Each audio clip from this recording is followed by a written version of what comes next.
What is going on, people? Welcome to Throwdown, episode 187, or 287, I should say. My name is Tony Polanco, and tonight we have a very special show, man. So tonight I'm joined by Mr. Torrence Davis. Hey, what's up, people? How you doing? Adam Vale. Coney Island for life. Chris Seeley. Hey, what's up, everyone? Carlos Romero. Yo, man, I can't believe the PS5 is $700. Richard Bailey Jr. What's up, everybody? Andre Tipton. Go Sega. And we're gonna talk about Sega. We're gonna talk about Sega later on. And of course, Mr. Brian Munjoma. Hey guys, what's up? All right, man. So we got a special show for you tonight. Now, okay, I'm gonna keep it real with the fans, like I always do. Right? I was having a little bit forgot about Torrence. Oh no, I said Torrence was the first one. I said, "What the fuck you talking about?" Literally, the first guy I said was Torrence. And I'm not usually the first, so he caught me off guard. That's it. Oh, yeah. He was like, "Oh, poor, he's eating Get chips." the potato chips out of my mouth. You know. Anyway, so I was actually like, obviously the show was going to go on, but I'm like, what the fuck are we going to do for this show? It's like all this shit that's going on in America and stuff, because Throwdown traditionally tries to stay away from stuff. I want to provide you guys with a place to get away from the bullshit that's happening in the world.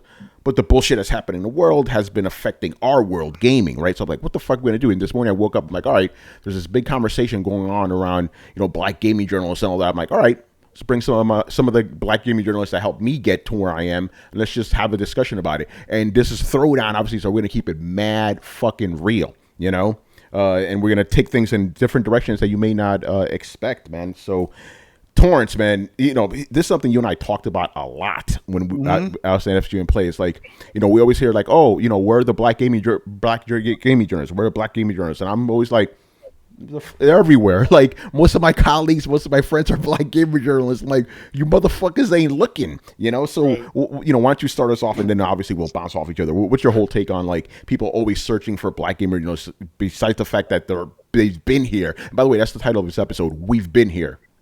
Well, they're looking in the wrong places. Yeah. I mean, y'all heard my story. I started in this business back in 1995. Otaku Man goes way, way back. And we were in the, in the battlefield long before internet was big and anybody knew anybody. And it just progressed. And I'll say, like, whenever I do things, when I do this, I don't consciously think that I'm a black gaming journalist. I love games. I want to write reviews. That's what me and my cousin did all the time because we were passionate about it. It didn't really occur to me about being one of the few blacks in the industry until people started sending me emails. Yeah, man, I really look up to you. It's nice to have somebody that looks like me out there doing it. It's like, oh yeah, that's right. There's not a lot of black. I kind of took it for granted. There's not a lot of black journalists out there. So black gamers, Latino gamers were gravitating to us because, they could relate to us. And as things progressed on, and I started realizing this, in the Hip Hop Gamer, Games on Smash, and Coalition, and all, more sites started popping up. You go to these gaming press events, and you don't see any other black people, And I touched on this. I think it was today with me and Hip Hop Gamer. We were at Call of Duty XP, huge event. We're talking rap artists, actors, actresses, and anybody who had some type of a major gaming magazine or website was there, right? And you get on the bus, the press bus, to go to this party after Kanye West's concert. So we get on the bus, and I'm sitting next to me and Hip Hop Gamer, of course, are raising hell in the back of the bus, laughing, having a good time. And I'm like, Hip Hop, we're the only black people on this bus, right? And there were some guys from Europe that were with us. I think they were from Germany or something, from some German gaming website. And they kind of laughed when we brought it up. He's like, yeah, like me and Hip Hop were the only black journalists that were at Call of Duty XP. I mean, none of you guys were there, right? I mean, this was 2011. It was pre-Tony, probably pre a lot of you guys. But there was none of us there. And I was like, oh, snap, that's crazy. Why isn't there more of us here? Because we knew there was other black, gaming sites out there. So it was kind of strange that we were the only ones there, and I didn't even get invited. I just weaseled my way in. You know, if I didn't weasel my way in, Hip Hop Gamer would have been the only one there. But you know, you got contacts like, hey, you got any more spots for that Call of Duty XP? Boom, boom, ticket, hotel room. Here you go. All right. But you know, there's just not a lot of us that are out there. You know, we're there, but we're not out there. So when you think journalists, video games, you always think of the big sites, Kotak shit, Polygoons, you know, places like that. And even those sites, I think Kotak shit has a black journalist, but typically you don't see us writing about games for whatever reason. In the big sites, you know, even back in the days, we had EGM, you had Next Generation Gaming. All those magazines, there were black writers in those magazines, you know, and that's when I was, you know, learning my craft, and me and my cousin were writing reviews and sending them back and forth to each other. It was our dream to do that. So it's funny and odd now in 2020 how people are still like, we're all the black journalists. And that's how that Twitter thread got started. And I'm like, wow, people are still looking for black journalists. Like, what is the problem here? You know, like, why doesn't anybody know who we are? You know, people talk about me and they talk about the war zone and how it started and how a lot of these other podcasts kind of emulate what we were doing, like Weapon Wheel. And I don't even really know if they like listened to me way back then when they were younger and that's what they're doing. But, you know, when you talk about huge arguments on podcasts way back when, it was the war zone, it was Games on Smash, you know. That's what we did. We'd always get on there and debate to death about shit.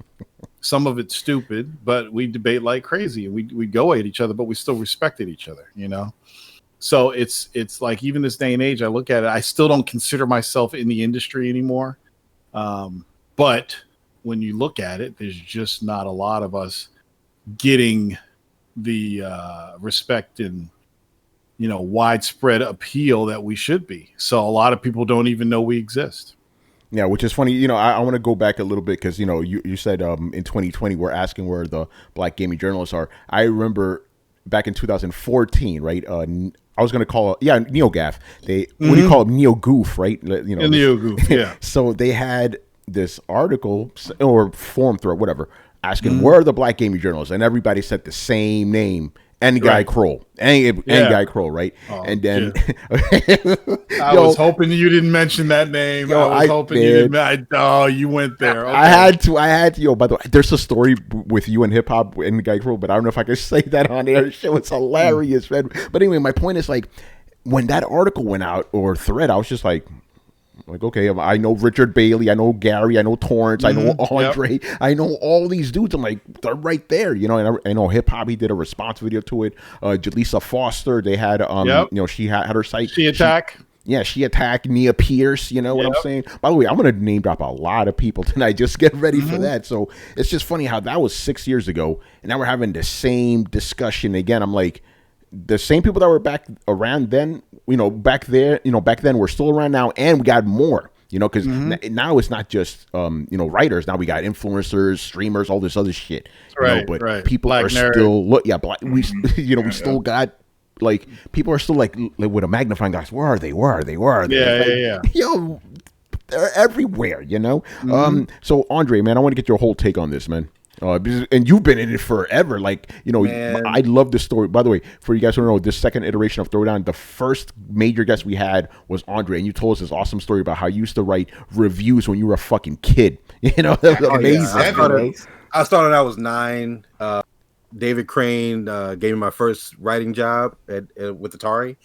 And we did a bunch of Activision games. He sent me a bunch of them. I sent the reviews to him and stuff like that. And that's how I got my feet wet, kind of.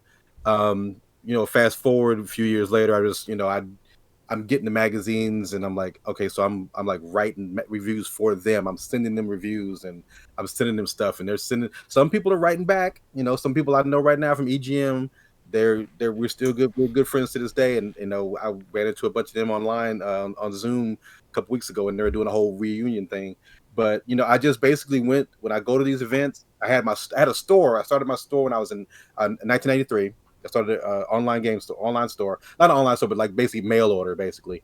So I started that, and then I took those connections from that, built it and took it into the journalism thing, and then I started going to CES, and then going back and forth to these different shows and stuff. And I'm looking around, I'm like, man, it's just me and like two other dudes. Yeah. And it's like the first time I met Torrence, and it's crazy. Like I said, you know this story, but we didn't even meet each other again till 10 years ago. Yeah. Yeah. And this was over 25 years ago. Like we went to E3. We were at E3 in Atlanta, and I'm still the first time at E3 in LA. I'm still going around there. There's tons of people there. I'm like, okay, there's a lot of black people here, but I'm like, I don't see any. I see black game developers, which was still a shock to me. Right. Like, when I see like a first couple of black game developers, like, dude, how did you get into this? He goes, man, I just had to prove myself. I said, so you had to go above and beyond everybody else. They pretty much go, yeah, you have to do that in order to get any recognition, anything. But man, I'd go to these events, man, and it'd be like I'd be in a room full of journalists, and I'm the only black dude in there. And I'm like, okay. Instead of the elephant in the room. What's crazy? What's a black dude in the room? I know what's crazy is it's like it's so crazy back then. I was looking. I felt like I was in the 40s. Like, is there a color section? I was like, what are black folks at? What are black folks at? So my question is, there's two things. Like, one, did they make you feel out of place? And two, did you feel somewhat special? Like, if you ask questions, did you feel like, oh, well, they're definitely going to answer my question because I'm the only black person here? It's kind of both, because like when I go to people and I tell them who I was, they're like, oh, you're the guy that wrote me the letter or sent me the fax or blah blah blah. Oh yeah. Hey man, hey. And it was all cool. It was all love. And I would go to E3 sometimes and people would know who I am, and I'm like, dude, I don't have stuff out like that. How do you know who I am? It was just weird. But the special part about it was I actually got a lot of access that a lot of white journalists didn't get. Like, I would go there, I'd go to E3 to an event, didn't have a press pass. I'm just like, hey man, I just want to see what's going on. I was okay. Hey, you want to come in and check it out?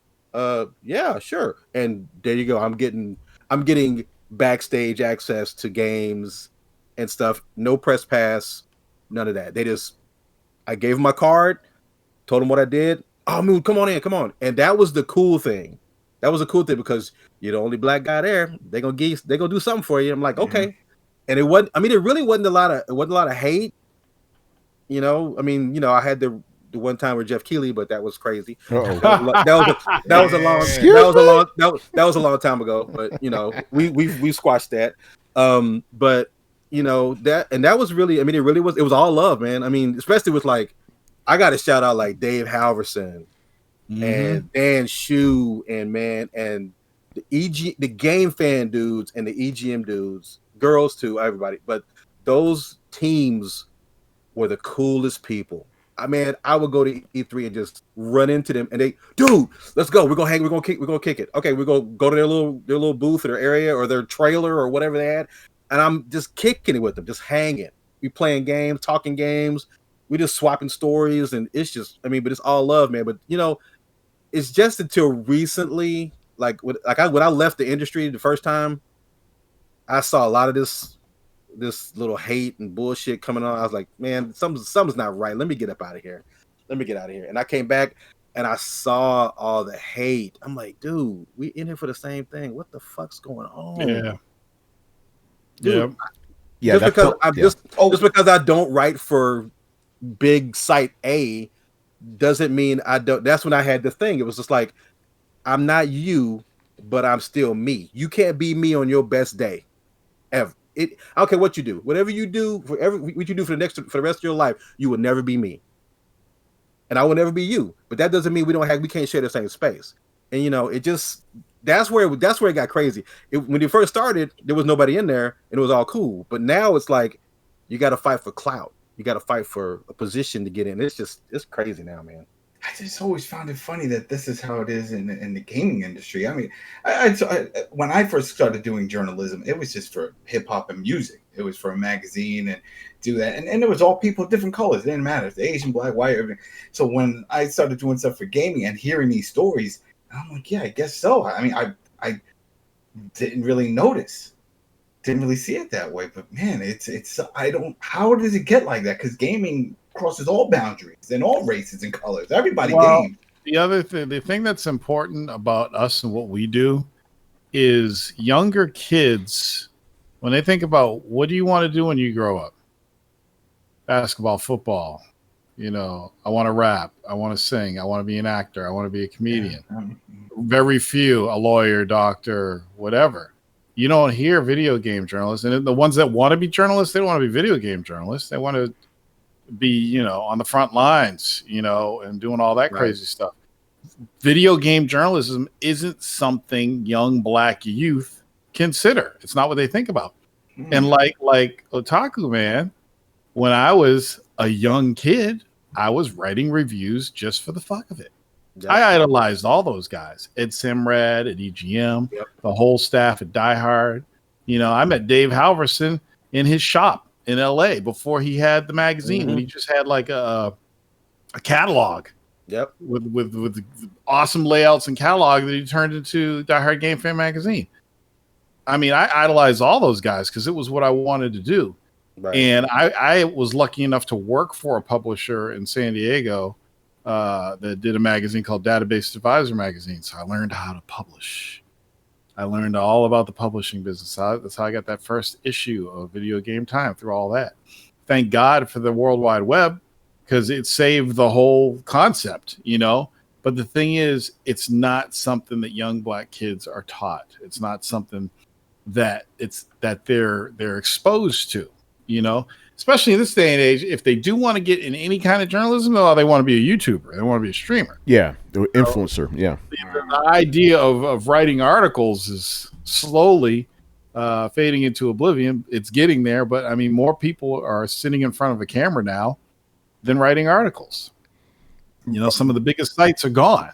Yeah. But it's not something that we're taught, I just wish that like guys like me and Torrence would have just had the foresight to record our gameplay back then.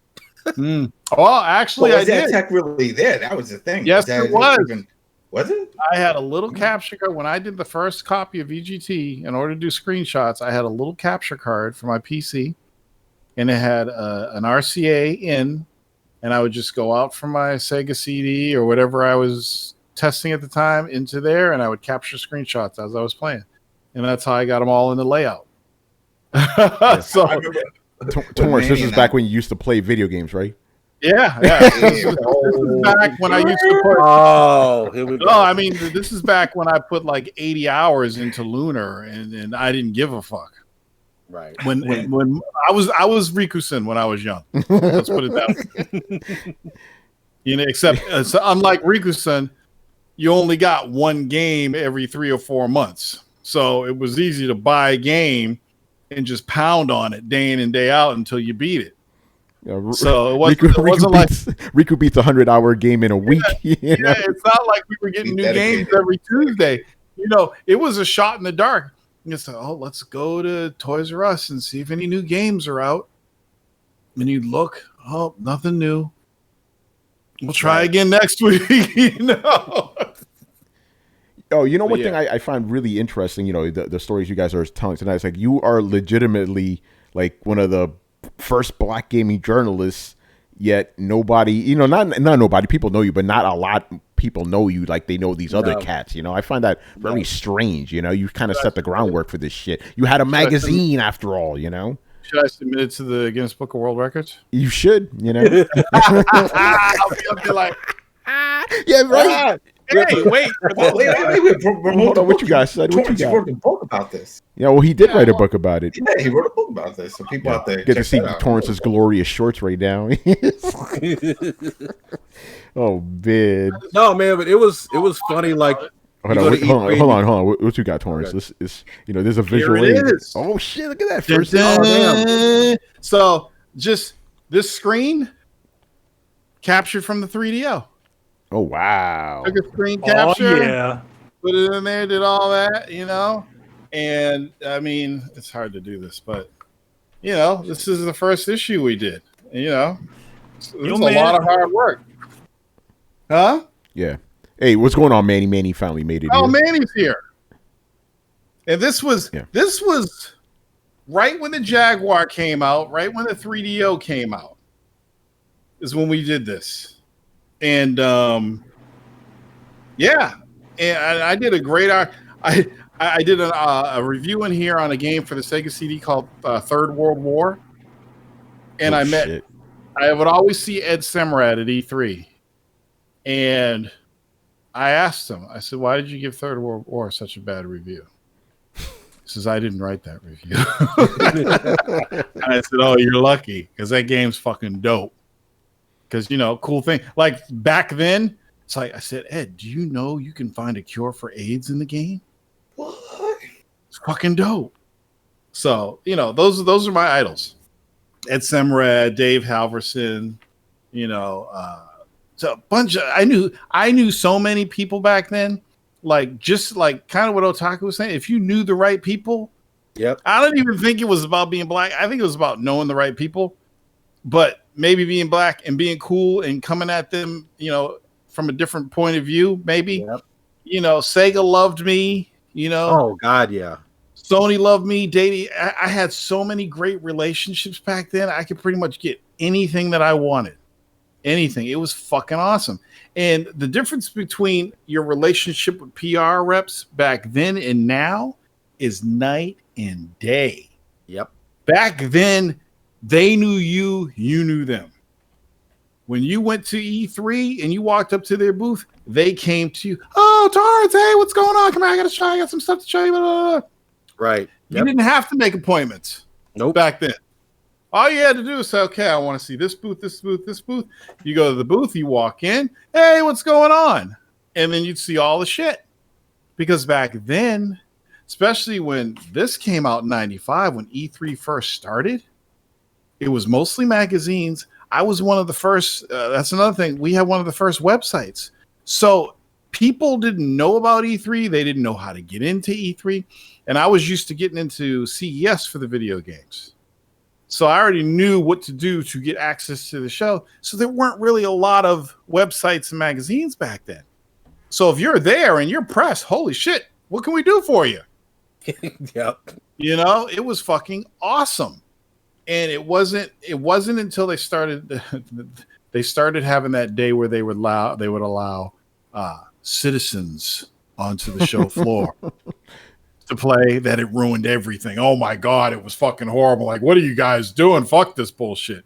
But it was cool. Always at the it was always at the end of the almost at the end Saturday. of the It was on the Saturday. Yeah. And we would just be like, I'm glad I have an appointment. I'm glad I can get out of here right now because this place is about to go nuts. Yep. And usually it would just be just random. I remember you could go in because I had my game store, so I got into E3 with that plus the press stuff. But the press stuff was like underground. I was an underground writer. I was just submitting stuff to people, just seeing what they're getting stuff. But I would go there with my site, and I'd have two badges because I'd have my Otaku News Network badge and then my Press Star Video Game badge. That was my store. So I'm like, hey, I go in and it would just be random people. But like E3 was easy to get into back then. All you had to do was have a business license, business card. You were pretty much good to go. They made it harder every year. And I was in there, and I've told this story, I think to a couple of people, but I walked into Nintendo's booth one day. They were showing the GameCube, and they showed Luigi's Mansion. And this guy behind me was at Konami's booth. They were showing Silent Hill, and the guy behind me was some kid. I don't know where this kid came from, but he goes, "Well, look at the fog and this Silent Hill game. Well, what they're doing is they're just copying off Luigi's Mansion's fog." and I went, "What are you? Who are you?" Beginnings of fanboyism. I was like, "What are you doing? Who are you here with?" And I was like, I was not an official. I just do this shit all the time. Who are you with? Why are you here? Oh, my uncle owns a game store. Get out of here. Go. Get away from here. You don't belong here. Go. Get out of here. That was the stupidest thing I've ever heard today. Get out of here. And it was just like, I was like, what is this dude here? But you'd find people like that all around back then. But now I'm glad they kind of streamlined it, but now it's too hard to get in. So, but it was fun, now. Man. You'd run into the craziest people. And I mean, literally you would walk down the hall between halls. You'd walk down somewhere and there would be somebody that knew who you were. And you had no idea. Dude, I met this guy, he was a little person who worked on a soap opera. He walked up to me and said, "Man, you wrote such and such and such and such." I'm like, yeah, hey, yeah. And he read it in some kind of one of the magazines or something. He's like, "Hey, man, you submitted this?" And you said, "Yeah." "Oh man, I'm such and such from the Young and the Restless or whatever." And I was like, "Oh, okay." "Hey, what's up, man? How you doing, dude? Whatever, you know." And we just talked for like a few minutes, and it was like, "Dude, I have no idea who this dude is, but he's an actor." I said, "Okay, that's cool." And I'll just walk around the E3, just running into random people. "Hey, man, what's up?" I'm like, "Okay, you know." But it was cool back then. You didn't have to have your badge, and you didn't have to go, "Oh, I'm such and such with this," blah blah. You didn't have to do all that. It was cool. It was more laid back, and it was more accepting. And it's just, you know, I wish we could go back to that as more of a real community. If I had the power, oh, dude. For time travel, especially for Tony and Hip Hop Gamer. Ooh. If I could take those guys back to E3 95 and 96 and 97, oh my God, it's night and day. 95 especially. 95 especially. Yeah, that's the first 95. E3, yeah. You all get excited about these E3s that are happening now, rightfully so. But I'm telling you, man, the way it used to be, guaranteed at least 3 or 4 parties, like big parties. Man. Oh yeah. There was always the big Sega party, always the big Sony party. This is pre-Microsoft, okay? And there was always a couple other parties, maybe Activision. Big, huge, drink all you want, eat all you want. Swag out the fucking wazoo. It was just a different thing. It was a different atmosphere. You know, you had to go and ship your swag back home before you got on the plane. Yeah.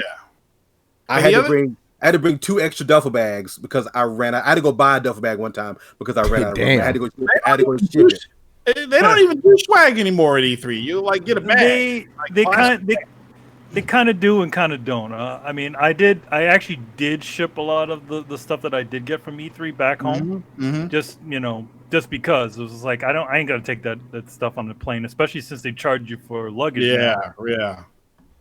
Yeah, but you're not gonna find another Working Designs Lunar doll at E3. Yo, no, you're not. You're not gonna find that shit anymore.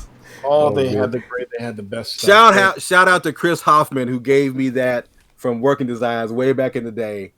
That's my dude to this day. Those were the days, man. Yeah. But anyway, I wanna get Rich in here, man. I want to tell some stories about the coalition, how you joined, and being a black gaming journalist and all that. The recent conversations, whatever you want to take it. Go ahead, man. Yes, sir. Okay, let me start off by saying I want to answer your question. Where are the black gaming journalists? My answer is they're right in front of everybody's eyes. They're everywhere. So I'll get back to that in a second. Just as a quick, on this panel, including Torrence and Andre. I've loved video games ever since I was a kid. I mean, the whole agreement that I had with my parents was as long as I did good in school, get good grades, then I always can expect to either get a new video game or a video game system, depending on whatever time it came out. So we were fortunate enough to have every system, whether it's Nintendo, Sega Saturn, Genesis, pretty much every system. So I definitely have had a love of video games, but I think what I was trying to figure out was how I can take that love of video games and actually create some type of meaningful content or just do something that was in the actual industry. So I actually went to school for film, animation, video, attended Rhode Island School of Design. It was a great school, great experience. But after I left the school, I still dabbled in doing, animation work, graphic design, stuff like that. But I still wanted to get back into video games. And there was a lot of jobs that I've applied to for gaming related. None of those panned out, but what did end up happening is that this was right back, I want to say around the end of 2008 going into 2009. I actually was looking on Craigslist and I saw that there was somebody looking for like a game reviewer for AJC, the Atlanta Journal-Constitution newspaper. So I actually contacted the guy because I mean, he worked for AJC, but he was trying to start like a little independent site publication. So I decided, well, sounds like something that'll be interesting. Why don't I give it a try? And I recall the first game that I reviewed was Batman Arkham Asylum, which is a big reason why I love those games, because that's actually how I got started actually writing about video games. So I did a review. It was a straightforward process. But again, it didn't really feel like it was a complete experience. It was just me and him, because he was the one that was running this publication. He would send me a game, and then I would take it upon myself to write about it when I have a chance. So I have another friend who we've been friends ever since college. He saw the review that I did, and then it just so happens that he was doing some research online, and he saw an article by Owen Good over at Kotaku called the Minority Report, the non-white gamer's experience. And in this article, they actually interviewed Gary, Fergus Mills, and Anthony Frazier, who are all people who started the coalition. So he told me, check this article out. I checked out the article. I was very impressed because, again, I knew that there were people who did this stuff that were similar to me, but I didn't know really how to find them. And he also encouraged me, said, maybe you should reach out to them, have a discussion, and see if you could potentially work with them. And sure enough, shortly thereafter, I had like a Skype call with them. Got along very well. We have meshed. We've been very, very good friends ever since then. But yes, they gave me the opportunity to start writing reviews, start writing editorials, all types of stuff on the website. I do recall there was one article that I did write a long, long time ago about Mass Effect 2. After Mass Effect 2 came out, because that was, in my opinion, one of the best games in the series. 3, yeah, we could put 3 up there as well, I guess. Although that ending is a little questionable. But yeah, Mass Effect 2, I was just so into that game. I decided, well, let me, I love the story element of the game. Let me write an article about what I think is going to happen, what plots they should explore in Mass Effect 3. So I wrote that article, put it out there on Coalition. Didn't really think much of it. And then come to find out later, EA hit me up about the article. The article was shared a ton of places. It got a ton of traffic. A lot of the stuff was, people had a lot of comments on a lot of stuff that I was saying.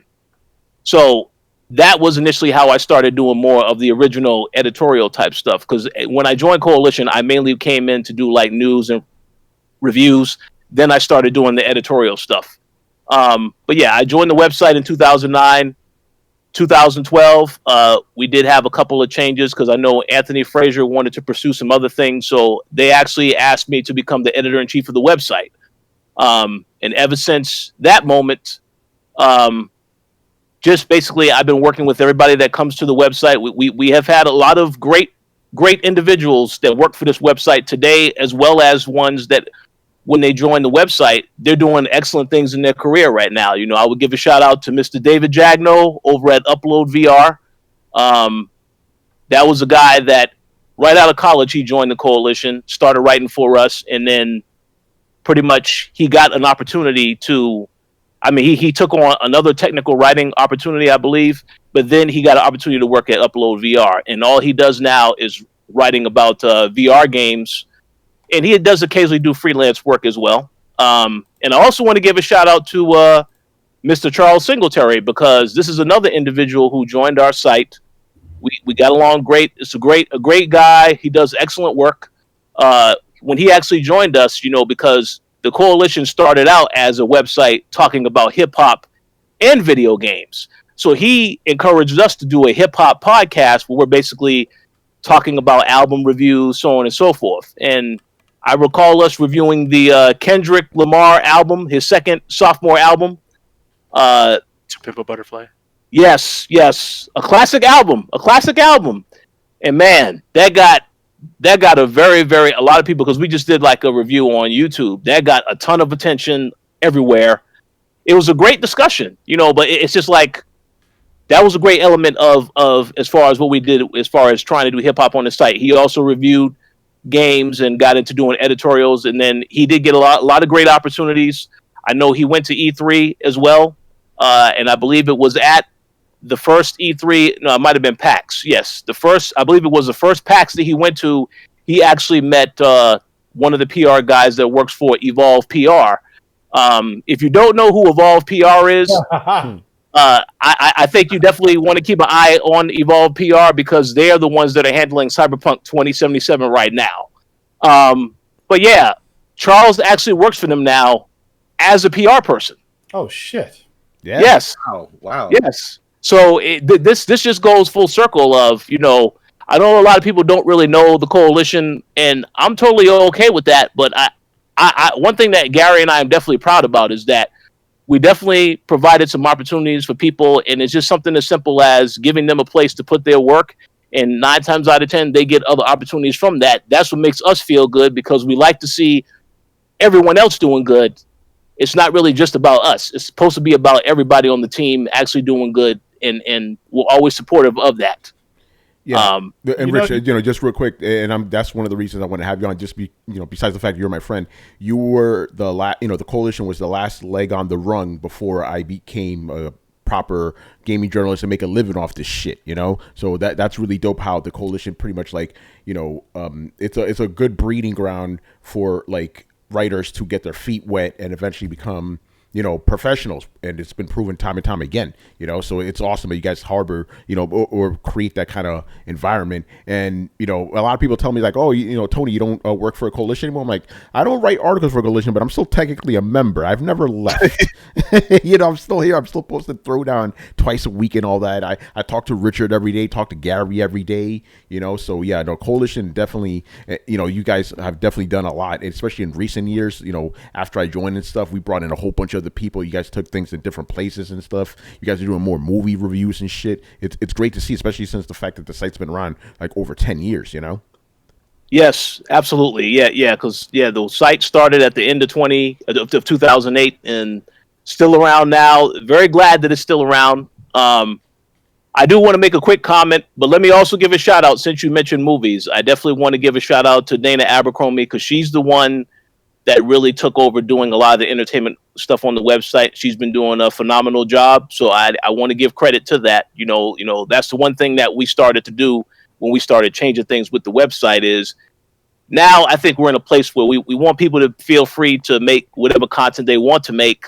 We're not really trying to cater to making content just for the sake of making it because we get an email about, well, I want you to review this game. Now, don't get it twisted. We still will review stuff. We still will cover stuff, but we want to also, we know we're an independent website, so we want to give people the freedom to cover what they want to cover on the website.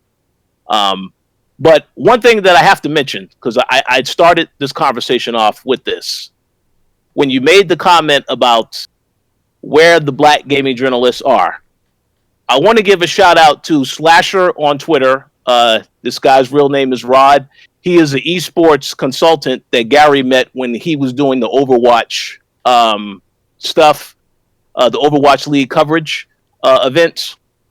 Well, I know that he was the one that there was a comment that was made by IGN to the effect of there's a lot of black people out there. We are aware that there are a lot of people who like to talk about video games, but we don't know where they're not applying, so on and so forth. I just want to make a comment and say I find that very funny because one of my very good friends on this podcast, a gentleman by the name of Emilio Lopez, published an article in which he broke news about the former Konami president who joined Kojima Productions. And I recall when this happened because this is when we found out that Kojima actually was going to be going to Sony and was working on a new project. And Emilio was the very first person to break that story on the website. And IGN sourced that right from the coalition. So I'm glad I mean, they sourced it. Yeah, right, Torrance, man. We got stories. I probably will Get say me that. started. oh yes, yeah, oh yeah. Oh yeah, but you know, there are a lot of. Well, I know Torrance is going to get into this, but there are a lot of times when there is something that was done, and this is an example as well, because there were a couple of websites that didn't source us on this story until we had to reach out to them, and then all of a sudden now they had to correct it. So that happens a lot. That happens a lot. So it definitely, yeah, I think a lot of people need to give the proper respect to whatever news is broken. Look at the source and give them the attention that they need. You know, give them credit for the story that they actually broke, which a lot of people don't do. So I just wanted to make a comment about that because I found it funny how IGN made that comment, and then what I mentioned earlier about the Minority Report article that talks about, you know, in which Gary Mills and Anthony Frazier was in. This is back in 2009. So if somebody does their research, and this is the exact same tweet that Rod made, if you do your research, you would see that we are out here. And I'm glad that he did that, as well as tag a whole bunch of people that I respect as far as being writers in this industry and just writers in general. So I'm glad. I need to give him a shout out for that, because that was a big deal to do that. And it definitely got a lot of attention. That's why, you know, IGN had that response they had afterwards. Yeah, I mean, it's yeah. It's just bullshit because there's plenty of people. I remember I've listened to a bunch of their shows, and I remember when they were doing a hiring process. It was a few years back, and they were asking people, "Hey, send in your work, this and this and this and that." And the one thing, and I think it was Ryan McCaffrey that talked about, he says and he's one of the editors over there, and he said, "Oh, they get swamped with applicants all the time." But it's just they need to take the time to sort through it and stuff like that. So his recommendation was make a name for yourself already, and then they will find you that way.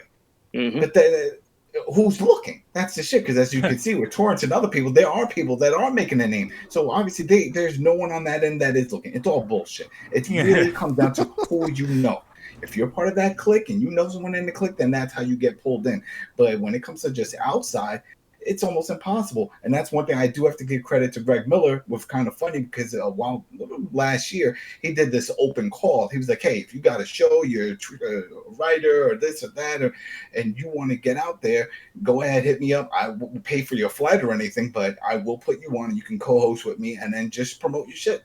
And he did that, and you saw all kinds of people from all different backgrounds coming on. And that's the proper way to do it, I think. Is it how are you expecting somebody to go and try to find them when no one's looking? No one gives a shit. They really don't. Mm-hmm. No, people definitely actively search. And Torrance, I want to get your take on this, because we've seen a lot of people saying that they're going to hand over their platform to like a black, person or color or whatever. Like, what do you take of that? Because I think it's kind of weird. I'm like, why are you giving up your platform? Yeah, that's kind of odd. Wait, who's doing that? Greg Miller is one guy. He did it for a week. He did it for this week. Yeah, he gave it up to. And I've seen a bunch. I've seen a bunch of people going like, I'm gonna like, for example, let's just say like, oh yeah, I'll host a podcast. Really? I didn't get a call from Jeff Keighley. Yeah, wait. I'll take over his platform for a week. Yeah, how come he didn't let you host a Summer Game Fest? Here it is. So there's a couple things going on, and I'm like, I no shame to Greg Miller. I like Greg Miller, but you got to understand that they're not even cookies; they're crumbs. They're throwing crumbs out there. Mm-hmm. It's like, yeah, if you give up your spot for a week to a black person, two things are going to happen. Your viewership's going to go down for a week, and then there's going to be some people that'll be like, oh, who's this dude? And maybe they'll follow them on their YouTube site or whatever. What really needs to happen, like we have here, is people of color got to be passionate about what they do, and they got to put themselves out there. I mean, how do you think people like Black Nerd, Malik, shout out. Look at fucking Hip Hop Gamer. I mean, you have to be passionate about what you're doing, and you have to hustle and get yourself out there. When we started, we hustled. Okay, if you read my book, you know about me sending 150 faxes out to game companies overnight. I started the fax and went to sleep. And it did like 100 something faxes overnight, introducing video game time. You gotta hustle. Yeah. What's a fax? Yeah.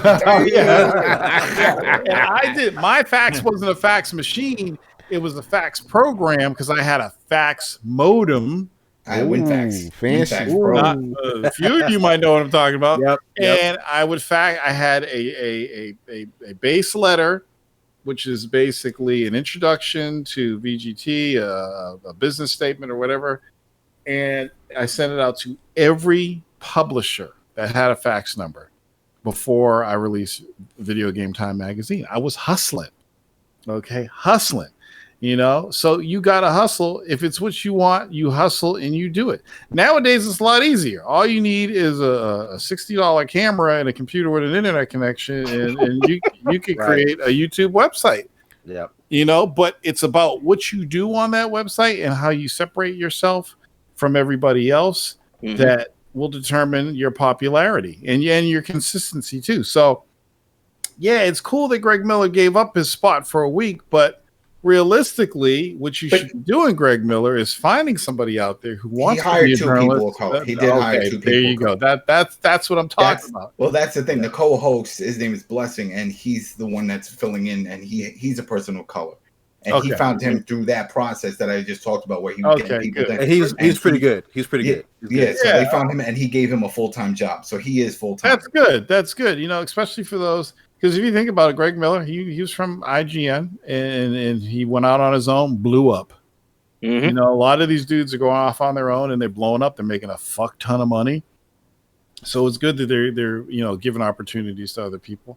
It's a real tough situation, and it's like, I didn't know about other black journalists or other black gamers wanting to become journalists until I got to where I got to in this business. That's how me and Tony met, kinda. Tony was always a fan. He was always the Super Chinese word fan. Some of you get that inside joke, some of you don't. But Super Street Fighter, Akuma's move, we call it. Me and my friend Matt Jones, we used to call that Super Chinese word because we didn't know what else the fuck to call it. Yeah, that was my avatar back in the day. When he comes in, punches, and then shows the word. Oh, Super Chinese. He just did Super Chinese word on you. So Tony used to have that in his avatar. So he'd post and leave comments and stuff. And this went on for the longest time. He never told me that he had a blog and he was writing reviews and stuff. So when I decided reluctantly to do Shut the Fuck Up and Play, he said, "Yo, I heard you're looking for writers." And he's like, I've been doing a blog. I'm like, "What? You should have told me that when I was running the bit bag. I would have brought you on." But that's how I used to bring. I didn't give a fuck. If you could write and you were passionate, I'd bring you on. Yep. Like going way back, the very first time I met Anthony Frazier was on a PlayStation Eye in a conversation with Hip Hop Gamer. So Anthony Frazier was at Hip Hop Gamer's house, and we did a video conversation. I don't know if he put it on YouTube or whatever, but that's when I first met Anthony Frazier. Okay, it's funny how things happen. Because back then, like all these circles intertwined. Because remember Analog Hype? Yeah. Yep. So Frazier used to be Analog Hype. So anyway, that's how I met him. I first met him. Hip Hop Gamer. He did a rap song in retort to Candid Anthony talking about how PlayStation sucks because it doesn't have achievements. This is before PlayStation. So Hip Hop did a response rap to him saying that. And I'm like, who is this dude? He's crazy. That's the kind of crazy I want on the website. So that's how I met Hip Hop Game. Like, yo, dude, you're fucking insane. You need to work with me, man. So, it's just funny how things work out.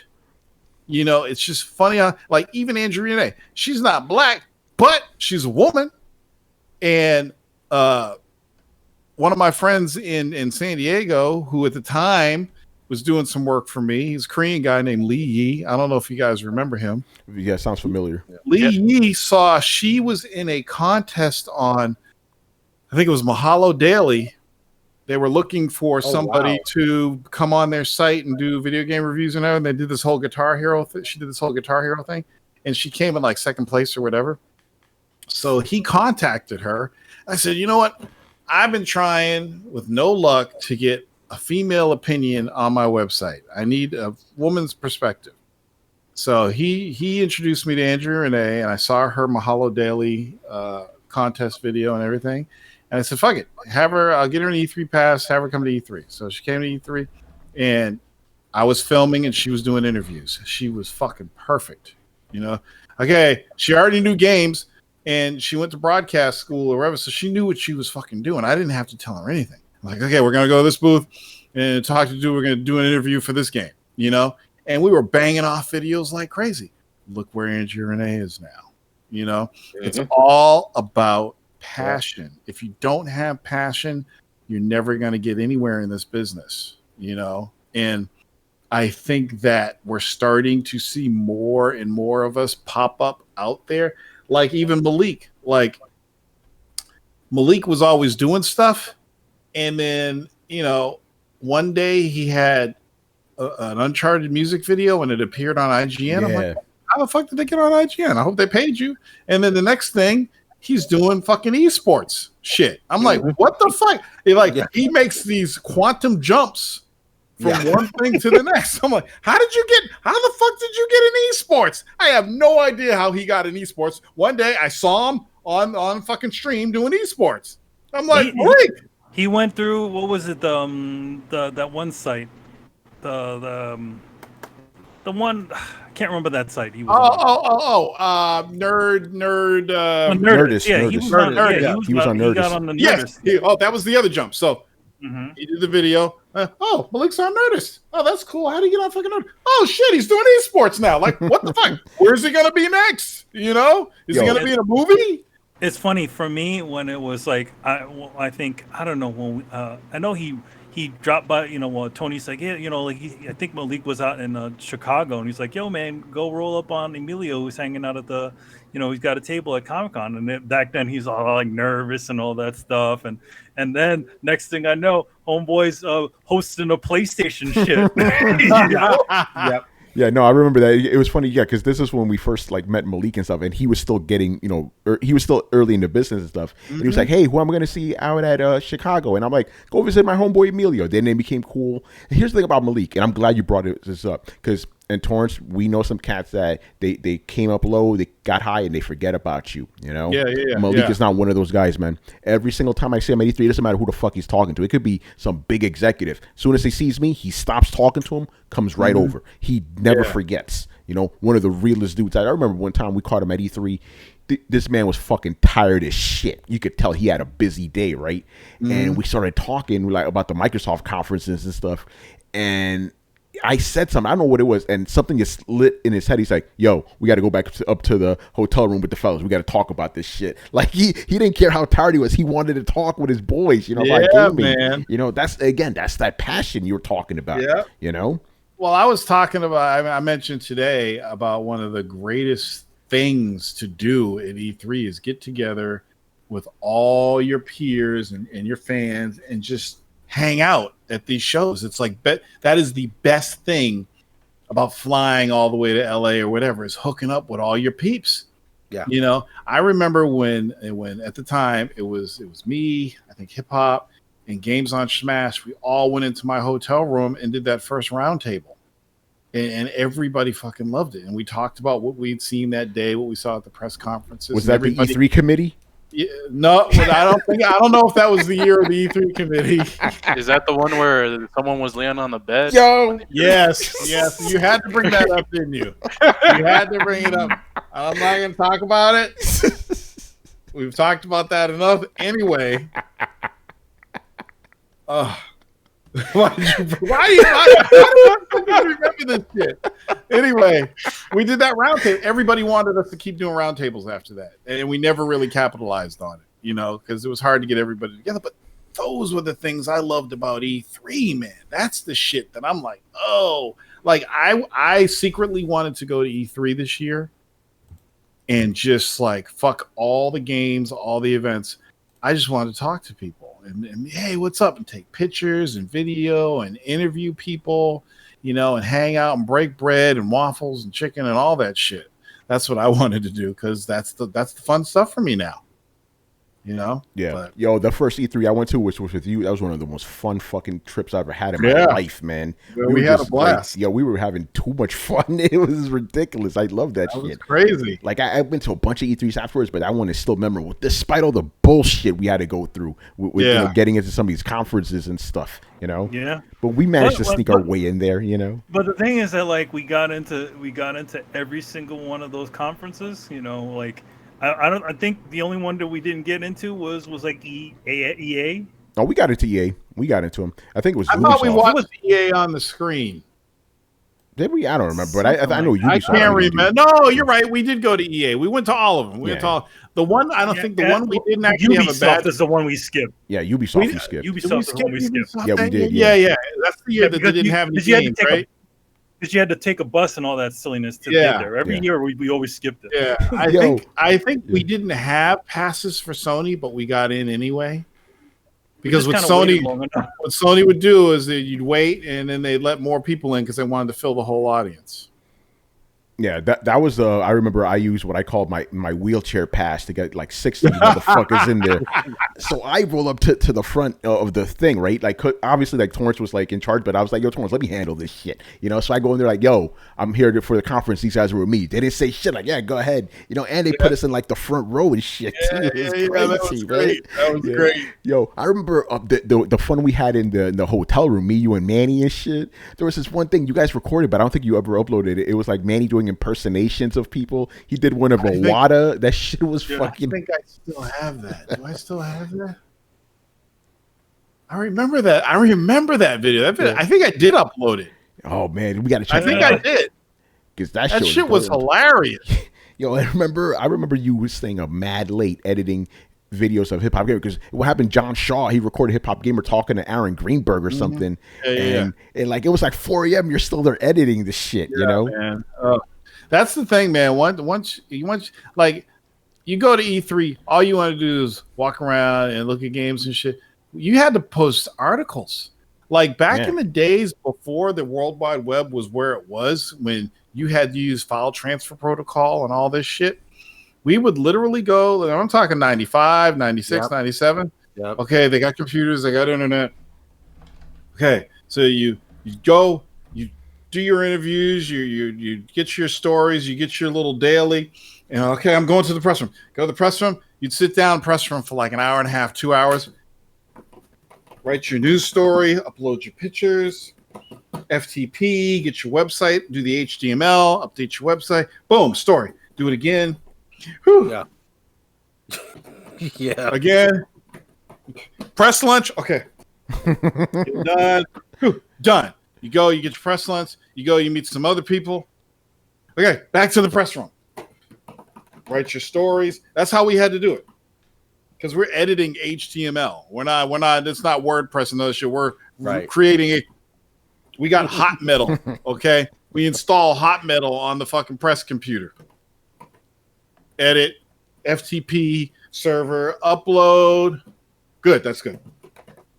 And that we did that all fucking week. It was a job. You were working. What? You got to play a game? What? We didn't get to play shit. And what I would do is I'd have all the editors and I'd be like, okay, you're on. Sega was always mine. Okay? Yep. Sega was mine. Just stay the fuck away from Sega. You can go play. That's my story, okay? I got Sega booth. You got Konami. You got EA. You got Capcom. I'd send every editor. I'd assign every editor a company to go to. And they'd go and they'd get their story. And they're like, once you're done with your booth, you're free to play. So we go. They go to the booth. They write all their stories, upload all their shit. And our site was being constantly updated during E3. And I remember one time we illegally broke a story. Uh-oh. Because remember Interact? Yeah. I mentioned this, how Interact had all these new Dreamcast accessories. They had a new fucking fishing reel, a new gun thing, new memory cards.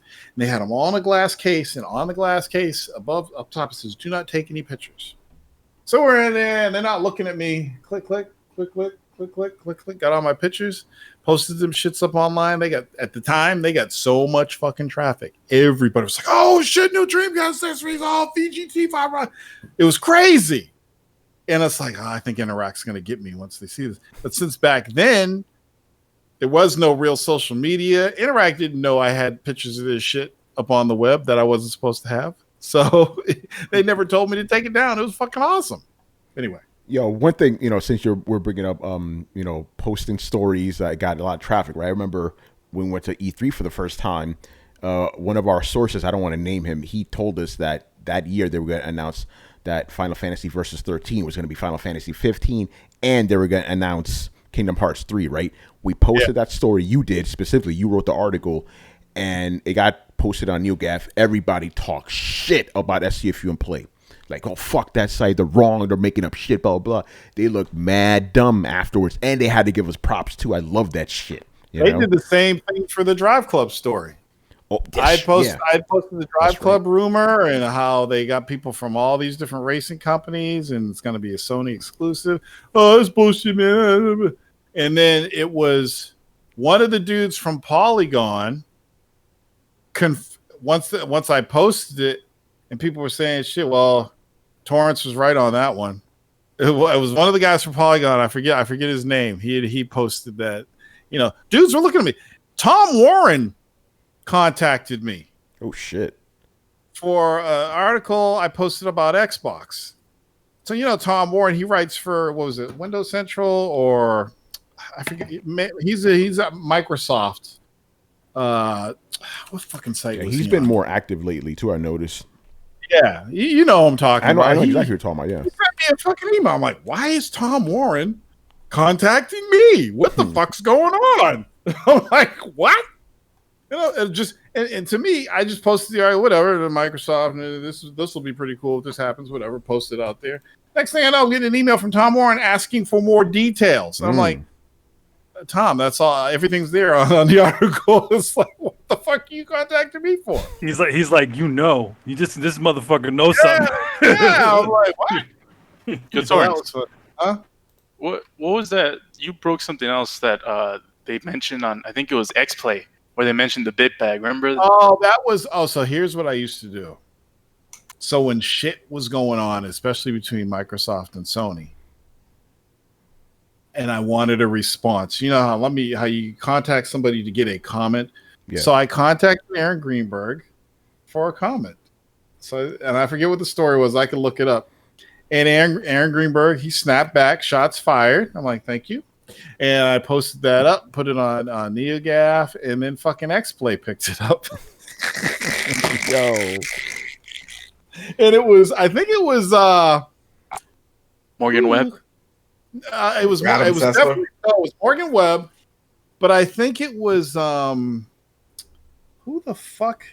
Jorge. Jorge was the one who told me it was on X-Play. Torrence, you're on X-Play. The bit bag's on X-Play. I'm like, what?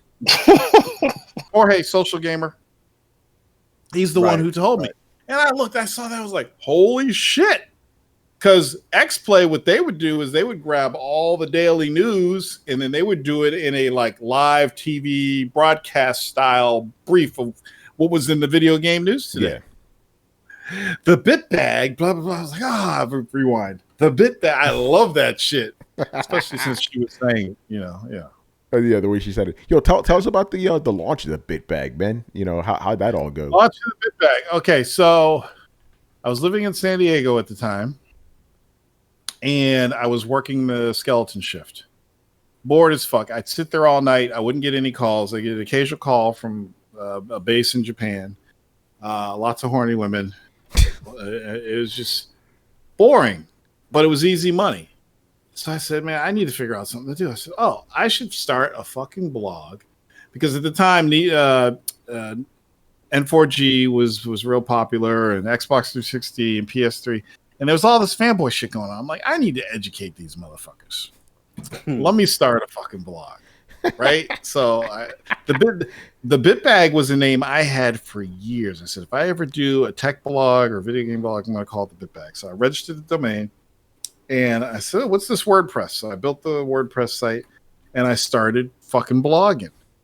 And I would blog at night and post this shit on N4G, and people would get fired up. They'd get so pissed at some of the shit I was like, how can I get people fired up now? I go back and forth too. See, people don't remember. I go back and forth between PlayStation and Xbox to get them both riled up. Because I wrote an article like Xbox gamers are crack addicts, some shit. I'd write shit like that, and I would get.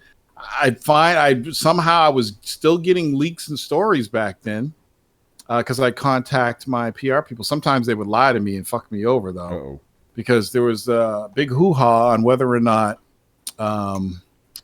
What was it? BioShock was going to come out for the PlayStation 3. So you contact the PR guy. Hey, is it coming out for the PlayStation 3? Not at this time, no. So you write an article, BioShock will not be coming out to PlayStation 3, blah, blah, blah, not at this time. And then the shit gets announced. I'm like, motherfucker, what are you doing to me? But it just started as a late night project when I was working. I was working for the Navy and Marines, and it was a skeleton shift. And every night, I'd sit there, do the HTML, blah, blah, blah, blah, work on it, and then I'd post articles. So I built the site up, got it to where I want, and then I just, every night, what am I going to write about tonight? Oh, yeah. And I'd write about it. That's how I wrote my first book doing that, Night Shift. And it wasn't even a book back then. It was a series of random emails that I sent to my friends and family. And I turned it into a book, but that's how the Bit Bag got started. And, Candid Anthony was part of that too, because he said, you should do another site like VGT. I'm like, don't get me started on it. And he kept pushing me. I'm like, okay, so we started it. And I remember the first year that we did the Bit Bag, me and Candid Anthony went to E3 that year, and it was fucking horrible. I'm like, what the fuck has happened to this show? Was that bullshit E3 where they scaled everything back? Yeah, it was super. No, there's 2 E3s where it was scaled back. Yeah. And I think this one was in Santa Monica. And it was like Microsoft had a pretty cool thing for Xbox. They had this big, huge stadium, and you sit down, and it was kind of outdoorsy. It was pretty cool. But E3 fucking sucked. And then it sucked again I think it was 2008. The first year I took Hip Hop Gamer out there. It was just like you had the LA Convention Center, and you know how they got the north and south wings? Yeah. It was just one of those wings. I'm like, what the fuck is going on here? What is this, a nightmare? Where's all the rooms? Where's what about the other halls? We got the north. Where's Hall H? Why is the other hall closed off? What the fuck is going on? Where's the swag? What the fuck?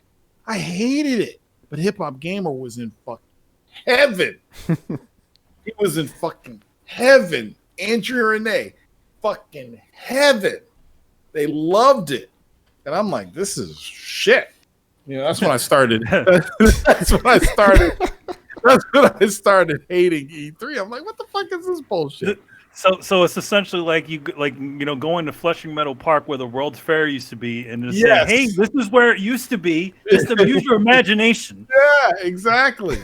But what it is what it is. I'm glad people got to see it. Like I'm pretty sure, Tony, you never thought you were going to get a chance to go to E3. No, it was always a dream, and it's crazy because I ended up going 6 fucking times in a row, basically. Like, damn, this is crazy, But I was a little kid, I'm not a little kid. I was fucking 15, 1995, reading this shit in EG. I'm like, oh shit.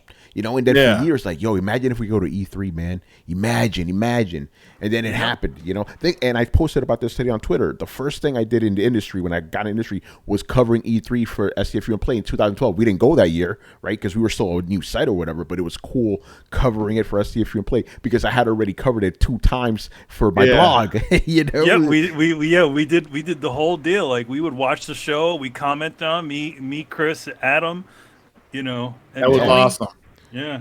Yeah, that's why when I came to SCF Play, I was prepared for everything. I was like, I've been doing this shit, man. Let's go. And it's funny because even till this day, I'm still basically doing the same shit I've been doing for 10 fucking years. The process hasn't changed, Like I've gotten better at it, obviously, but it's still the same shit, When I wrote my first editorial on the coalition, I was like, oh man, here we are again. I was like, oh. Writer's block. Oh, WordPress. It's different. What am I gonna do? So yeah, it's like it's the same. It doesn't change. It's the same. You just got to come up with great ideas and great ways to talk about them. That's what it's about, man. I do want to get a little bit more serious right now, because Andre, we brought this up before the show, but one of the things, and Torrence, you and I talked about this too. One of the reasons I believe a lot of us, and I'm talking about all POC right now, in gaming industry, don't get very far as far as our white colleagues do, because all the fucking bickering and shit that we have amongst each other. Torrence, I know you have stories about that, but Andre, since you were talking about it beforehand, why don't you tell us about it? You already hinted at it right now, where you saw too much bullshit, and you're like, I don't know about this. It's just, I don't know, man. It's just, I don't even want to get too deep with it, but you don't have to. Yeah, it's just like, you know how it is. It's just we get something, we share it with somebody else, and we don't want to. It's like we don't want to spread the love. It's like we don't. Nah, man, you can't. Nah, man, you trying to hate on me? Nah, I can't do. No. Wait, no, we're all in this together. Because I remember that one episode as a co-op, and we had everybody. We had games on Smash, and it was us and Coalition. It was everybody, and we were talking about stuff. We were just talking about games and stuff, and then next thing you know, it just got into a big heated fight, and we were on that podcast for 2 hours, 3 hours, or something. Hyper was on there, and it was just we went. It was just crazy. And I was like, man, this is why we can't get together. Everybody wants to fight each other because they mad about one. They're mad because Sony did this, and I didn't like Sony. I do this. We're writing about games. We're men writing about games. We're black men writing about games. I think people take this whole game thing too seriously. I used to say that, you take it seriously. It's fucking video games. It's entertainment. It's fun. But you know what? Some people take it way too seriously. Hey, I'm just like, are you getting a 6-figure paycheck? Then shut up. Yeah. It's like, come on. That's why they put, I take game journalism seriously. I do. I think game journalism is just as important as traditional journalism. The thing is, I'm telling you, man, when I started getting into this, and I started the site, I started Real Talker Gamer, I'm like, the thing about this is we don't have the Walter Cronkite of game journalism. We don't have those people. Yeah, I love what everybody's doing. Yes, we do. Well, we do. I mean, but we hip-hop gamer. Yeah, I'm just like, we don't have anybody that other journalists look at it and go, okay, that dude's on it, or whoever, female, whoever. But that person right there, okay, they're taking it seriously, because they don't look at us like that. Even we could be in the same circles with other entertainment journalists, and they're like, "You write for video games? Oh, okay." That's why you kind of have to go to these events going, well, I write for pop culture or geek culture or something like that. And it's just like, you can't even just say I'm a video game journalist, because we all write more than video games. We're about anime, comic books, whatever. And it's just like, you don't get the respect. And then you hear about a journalist doing something stupid, and you're like, well, there it is. And I'm like, we back then we just couldn't get together. We've gotten together now. Lately, it's been over the last few years. We've been shouting each other out. We've been bigging each other up, and that's cool. Some of us have gotten crazier. Yeah, well, yeah. I won't say any names. Yeah, we just won't get into that.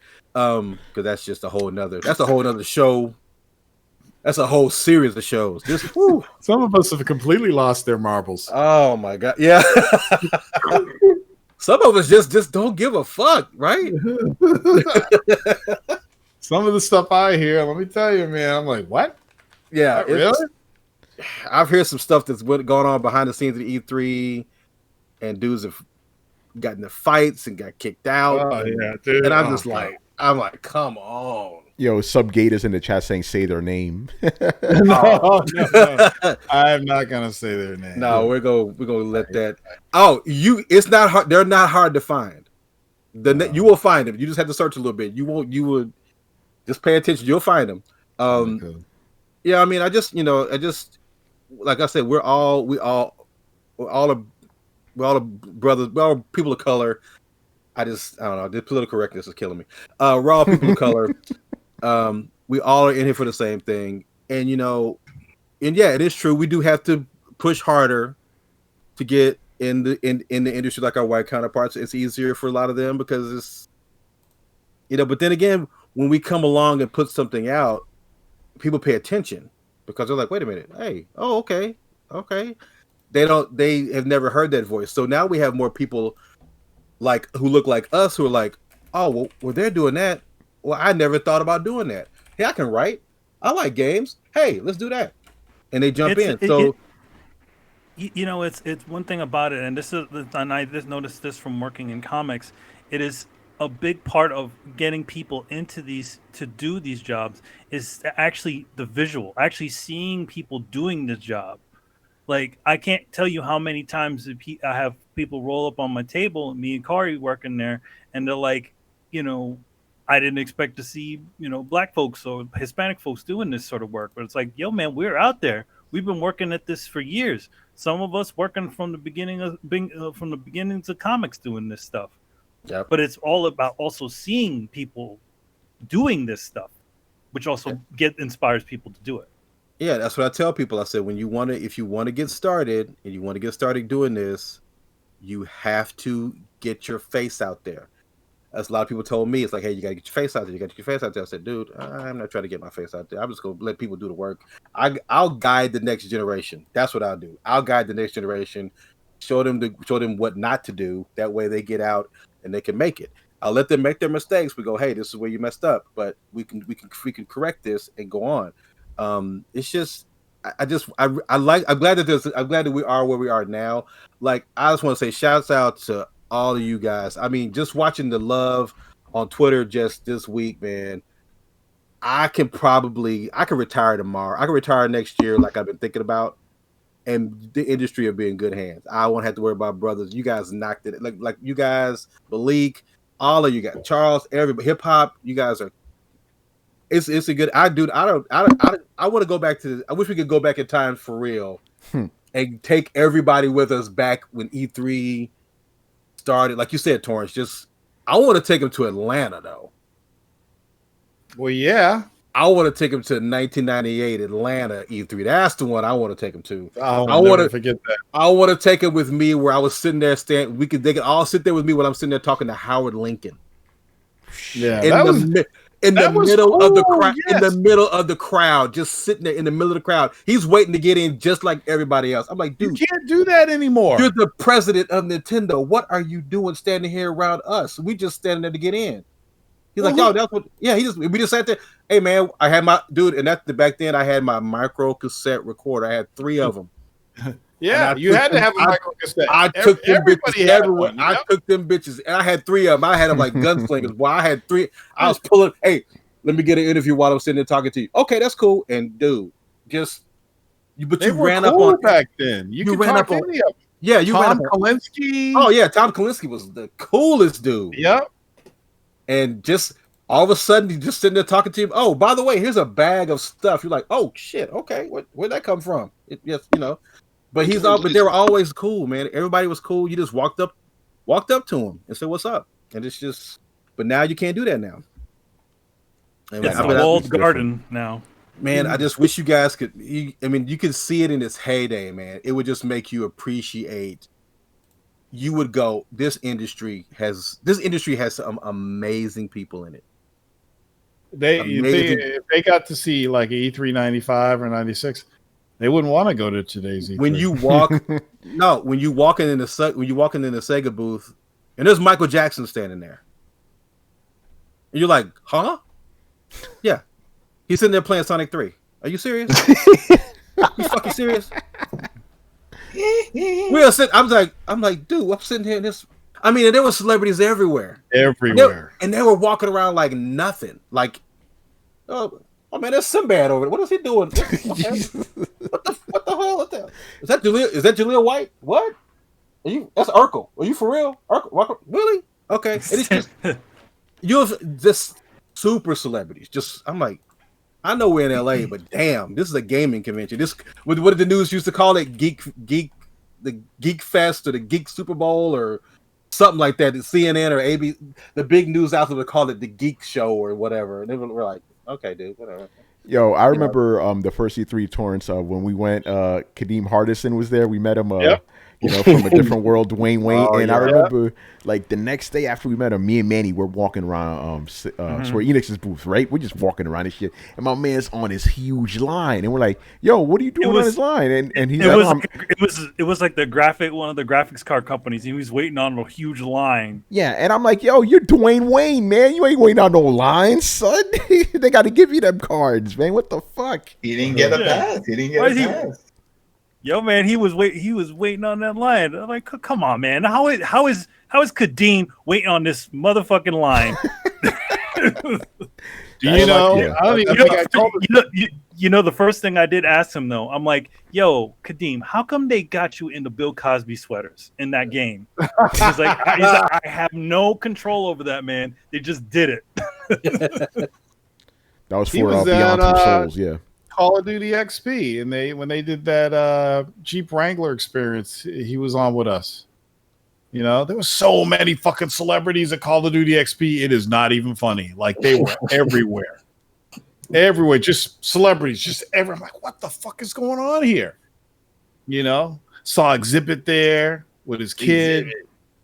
One of them NBA players, his balls were like on my forehead. He was so tall. I was like, what the fuck? Oh, man. Yo, by the way, completely random, Torrance. Whatever happened to Errol Gamer, man? Remember that dude? I have no idea. Damn. Oh, my God. I think he got kicked out of PAX. I think him and either Hip Hop Gamer and somehow Anthony Frazier got involved. And he ended up getting kicked out of PAX one year. Yeah, I think you remember that, Rich. Oh yeah, because it was a situation where they thought that Anthony was the one that started the fight, so they actually tried to ban him from going to PAX. Yeah, yeah, I remember that. Yeah, that's typical. Yeah, because I remember watching those videos you guys posted on. I don't know if it was a Warzone. No, you didn't post on Warzone, but you talked about it on Warzone. But I saw the videos of John, like he was talking to John Shaw and shit. Yeah, instigate shit with hip hop gamers. Like, what are you doing, yo? It's like he drove me crazy. Like, that's not how you make it in the industry, you know, starting all that beef and drama and shit. You know, I don't know why I got involved with that, but you know, I'm always like, what's this person about? Let's check this out. You know, not anymore. You saw me. I don't know who that guy was that started that debate with me and talked about Xbox One Series X has no games. I'm like, this shit ain't even on. Nice having a conversation with you. Have a good day. That's it. That's me now. Nice talking with you. Yeah, that's very different from the old Torrance. You know, you used to go at it. But to be fair, I used to do the same shit. I don't do that anymore either. It's like, fuck that shit. You know, so pointless. So pointless. I just laugh at him. You know, it's crazy. So, because we're thinking about Black Dress and everything, Games on Smash. Games on Smash came back with a new podcast. Really? Like 2 years ago, called First Players. Really? And yeah, they did like 2 episodes, and then they stopped doing it. I'm like, hello, what are you guys doing? I was like, you came back, you know, and I'm like, God, it was crazy that I thought these guys were on some real just fanboy just nonsense, and then one day I was just worst case hit me up one day, and me and Blade got to talk. We all got to talk, and I was like, he said, man, that's just what we do, man. I was like, okay, because I was trying to get to the good. I was like, man, what the hell's going on, man? Because it's just crazy. But it was just like, no, that's just what we do, man. We just, you know, we're good. It's like, oh, we got an Xbox. I'm like, okay. Well, y'all don't know. Me and John Shaw hung out with, I think it was Worst Case, and who else was with us at the time? I have to think about it. We hung out. We went to a Konami party. It was like a birthday or whatever, and Kojima was there, and he came out and cut the cake. And Worst Case got drunk as fuck that night. Oh shit! He got we went to this pizza parlor afterwards, and he was so fucking drunk. It's like we had to call him a cab and hold him up, because if we let him go and he fell, he could have cracked his skull open. Oh shit! And that was in Atlanta. and I think it was was it Atlanta or was it? Oh shit! Was it Atlanta or was it Seattle? I thought it was L.A. or something. Was that No, a PAX? No, I think it was Seattle. It was Seattle. Yeah. It was PAX. It was during PAX at Seattle, and yep, it was definitely PAX because I remember, yeah, and he was drunk as fuck. It was just so funny, and we ended up calling him. It was Charles. Charles King was with us, and we hung out that night. And worst case was just like messed up. Like I swear to God, every time I go out with anybody for a party at one of these events, somebody gets fucked up. Okay. It's either John Shaw. John Shaw's been fucked up. When he lost his phone, remember that shit, man? You blamed it on me. I'm like, he still to this day blames it on me. Torrence, how was you? So John, worst case. Luckily, none of y'all were there when I got drunk at fucking E3. Oh my God. I'll never forget that. That swore me off of getting drunk. Who else? There's always somebody. It's hilarious. But that's the stuff I miss, man. I miss hanging out with peeps. It's so funny. I think it's kind of appropriate that half of the show is about E3 because this would be the time when we would be checking out E3 and all that, But obviously, what was going on in the world, everything got delayed, postponed, and all that. So it's kind of cool that we're kind of combining both of these. But Torrence, I want to ask you this question, man. Yeah. It's funny because I've known you all the time, man. I've never actually asked you this, man. And you hinted at it. What do you make of these like newer podcasts that are around that obviously in the vein of the war zone, and because I don't really see a lot of recognition or props being given by these guys. So what do you make of those cats? I mean, it could just be the nature of the beast, man. I mean, I've back during the Warzone days, a lot of my fans reached out to me either in the comments section or they sent me an email because I used to get my email address out. And I don't remember any of those Weapon Wheel dudes. Oh, did I say the name? I don't remember any of those Weapon Wheel dudes reaching out to me. So, by the way, no shade on those guys. No shade. Yeah. It could just be that they're just doing their thing, and that's just how it is.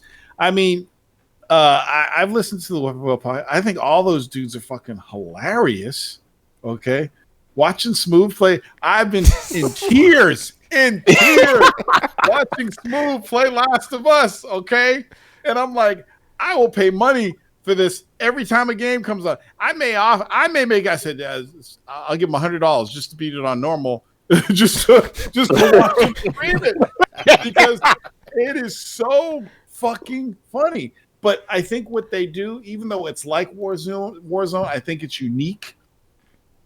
But those dudes really go at it. They throw a lot of shade at each other. They go at it. And they go pretty hard. We never really went hard like that. I mean, there was a couple of times the show got like that, but they're a little bit different. And I think it's just you get a lot of black young gamers in a podcast together with different views. Guess what's going to happen? Next thing you know, they'll be talking about it looks better on their TV. Right. So it is what it is. I don't think they copied us or anything. That's just the nature of the beast. I mean, I've been in many video game circles talking to dudes about the game. It's always the same. There's always excitement, always passion. If it wasn't Sega and Nintendo back in the 90s, it's PlayStation and Xbox now. I mean, it's just the same thing, just a new generation, and some of their stuff is funny. And some of the stuff I'm like, I hate when I hear misinformation. Is Brian here? Why has Brian been so quiet? I hate when I hear misinformation on podcasts. Yes. But I think they're very entertaining, and more power to them. And they're a younger crowd, so they appeal to the younger crowd, Yeah, no, I get that because the reason I'm bringing it up because I was on you guys remember JVB, obviously, you know. Yes. I was on his podcast recently because he's doing like a new segment where he's interviewing people in the industry. He wanted to talk to me, and we were talking about the early days of video game podcasting. Obviously, we brought up the Warzone, and we brought up the Weapon Wheel podcast and all that. And this is the way I see it. Like, you pretty much had like the video game podcast equivalent of the Howard Stern show, right? Right. Set a lot of precedent. Those guys are Opie and Anthony, right? The same basic thing, just crazier. Right? You know what? It's funny you say that because Howard Stern is somebody I look up to. I used to listen to his radio show every morning, and the reason why I got into radio was because of Howard Stern. Which, you know, I did radio, internet radio, but radio before the Warzone. I got into it because of him, you know, so he's one of those guys that I looked up to. So it's funny that you say that. And I loved how his show was raw. You know, he didn't give a fuck. So I got a lot from watching Howard Stern. I owe a lot to Howard Stern. You know, his show and the group of people he was with used to crack me the fuck up. Back in the day, man. Baba Booey and all those. But the thing is, you had those same crazy fucking characters, you know? Yeah, shit. I had the same shit. I paid $20 to throw Hank the Angry Dwarf. Are you serious? It was at a bar. He was there, and they had a big match. Adam stories. And it was like, hey, $20 you get to throw Hank. I was like, there you go. And he had like this whole harness thing, and you pick him up and you just toss them. So I always remember that shit. Yeah, I mean, yeah, dude, it is what it is, you know. And it's cool that they got what they got. I mean, look at Smooth now. Yeah, Smooth. See, the problem with Smooth is, as frustrating as that whole Last of Us run was, Smooth needs to realize is all he has to do is buy games, play them on hard, and post those videos. His channel will grow and grow and grow. I will watch him every single fucking time he plays. Tony, I was in fucking tears. I know you were, man. I was fucking dying watching this dude play this game. I was fucking dying. I'm like, all you need to do is keep doing that, okay? That's it. And you will be one of the biggest streamers out there. You know, you will write your own ticket. It's fucking hilarious. But yeah, everybody's got their thing. Everybody does different things, you know? So it is what it is. I'm glad to see some young brothers out there doing it, you know? Because people that are watching them, maybe they're like, hey, I want to do a podcast. And maybe there'll be more of this coming with, you know, within the days or the years. More people will start doing podcasts, you know? And it'll be a new outlook or a new outlet for you know, young people of color. Yeah, I'm glad you say that. Yeah, because where do you see things going with that regard? Do you think you're going to start seeing more people of color, in the coming years in the gaming industry? I think yes, I definitely think we will see more people of color. I definitely think that the written word is now a dying art form. Sad as it is to say that, but it's dying out. I'm a writer, and I agree with you, bro. Yeah, you know? it's all about Blame the video. Blame Audible. It's all video. It's all about, hey, you know what? I'll start doing audiobooks and shit. And then he went into the dark forest. You know what I'm saying? I got the voice for it. Fuck that shit. Anyway, go on to it. I mean, this is the new medium. This is the new thing. And even when I started, I said, let me get on Coalition because I'm gonna want to write an article. So that's why I did it. But you know what?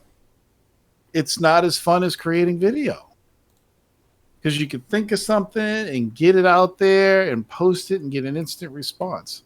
Like you're writing an article, sometimes it takes me a week to get my thoughts together to write an article, and then you got to read it and edit it, and like, oh, okay, let me do this. Yep, do this.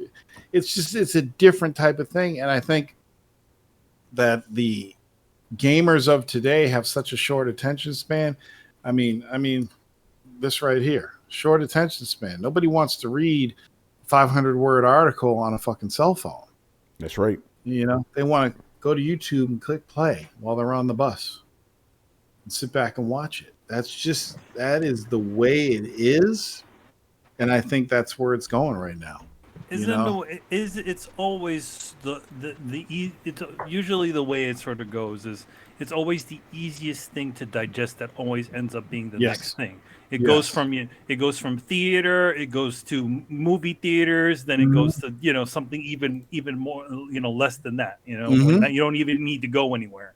Yeah, exactly. Video on demand now, and if you want to talk about journalism, websites killed newspapers and magazines. Now YouTube is killing websites. But for some odd reason, audio just stays going. That's a fact. Audio doesn't change. Audio still is popular as it ever was. Radio is gone, even though that's the audio. Oh yeah, well, radio sucks anyway. I used to listen to podcasts every day. I had a screenwriting podcast, video game podcast. That's all I used my iPod for was fucking podcasts. I loved it. But that stuff, those are the mediums that are going to be going forward. I always looked at YouTube. YouTube calls your page on YouTube as a channel. So YouTube is television to me. YouTube is television, and here's my channel. And these are the shows that come on my channel. Fucking Good Morning Gamer, or maybe a video game stream, or maybe a Davis Daily or something like that. Those are the shows that come on this channel. Then when you turn the channel to the Throwdown, here's what you get on the Throwdown channel. Yeah. You throw down, you get to ask your questions. The best of Christian rock, we can come at everything. You get Manny drawing pictures, Yeah, every so often. Yeah, we'll bring those back. You will bring those back to the fans. Those are the shows on that channel. So that's how I look at it. If I had the money, I would build a studio for doing YouTube shit. Oh yeah, it would be massive, and it would just be all focused on high quality 4K, well lit video. I still have ideas. Yeah, that shit never ends, man. The shit you're saying now, you were talking about that like 10 years ago when I was with you. Yep. And it can still happen. It can still happen. We should have jumped on the whole YouTube thing sooner. Yeah, we did some videos back then, but we weren't really consistent. It was hard because there was so much shit going on. And the one time we did, like when the Warzone went to video, it was pretty cool, but it wasn't that great, And now they got Discord, and they added their video stuff in there. I love the whole Discord thing. Yeah, we're using it now. Yeah, that was pretty interesting. Like when Throwdown went over to video, it was a pretty seamless transition for us. But Warzone, because of the live nature of it, it was a lot more difficult. Back then, Throwdown was not a live thing. It was just always canned, so it was easy for us. It was a little bit easier, harder. But now, obviously, everybody could do it. Like this shit is live right now, By the way, a quick question for you, Torrence. This is from GZDR. He goes, if you would ever sell the Warzone archives to Spotify for $100 million like Joe Rogan. You know what? That's funny. Did that deal go through? Did he? Yeah, it did. Yeah. Yep. It's funny you asked that because when that Joe Rogan deal happened, and I said somebody's going to bring up that question. Would you, if they gave you $100 million for Warzone, would you go back to doing it? I sat here and thought about it, and I'm like, if Spotify offered me $100 million motherfucking schmolies to do the Warzone, continue doing the Warzone exclusively on Spotify, fuck yeah! Are you kidding me? I would now be doing the Warzone for a living. It would be a totally different thing. Holy shit! Yeah, I'd take it. Good on Joe Rogan for snatching that up. That's for the dope. Longest time. For the longest time, he said he wasn't going to go on there when they asked him because he was like, "Where am I going to make my money? I make my money from the ads." Yeah. I'm not making any money for that. Fuck that. I'm not doing it. The fact that they had $100 million to give him is mine. Yeah, that shit is crazy. I got Warzone on Spotify. It wasn't doing any kind of numbers on Spotify. They're paying a lot of different podcast companies to make their content exclusive. Yeah. Well, it's the thing about it is that that's the key. It's like you got to make that deal in order to make some serious money. A lot of like groups that are on there, like bands and things, they ain't making shit for money off of Spotify. The only reason why they're even there is because of the semi exposure, because everybody's there. Yeah. Everybody's there. You can sell your merch and concerts. You know, I'm sure some people, at least for me, sometimes I'll see a certain artist and I'll click. I'm like, oh, they're gonna be in my town. Look at that shit. And that's the thing. A lot of music artists have to hustle a little bit more because they don't actually make money off of their music anymore. They make the money off their concerts and the merch now. Mm-hmm. Which is sad. That's just the way it is, though, man. Yeah.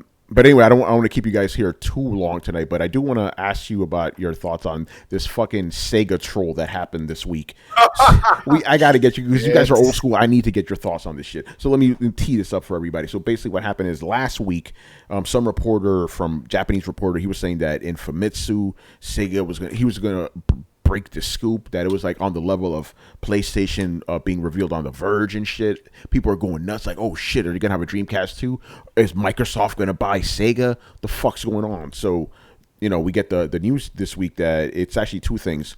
One is Sega, they're calling it fog gaming, where basically they have a bunch of arcade machines in Japan that are like linked together through the internet and they can share games with each other. And then the biggest one, or I should say the littlest one, is they are going to release 4 Game Gear minis, which are mad fucking small.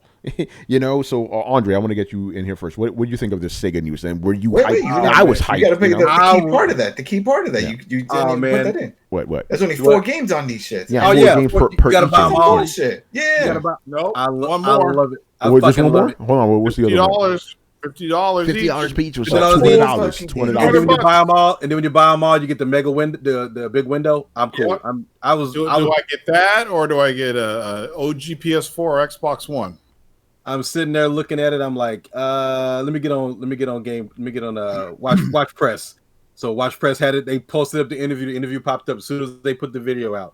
And the president of Sega was talking about it. I was like, wait a minute, let me read this right. So there's 4 different Game Gears.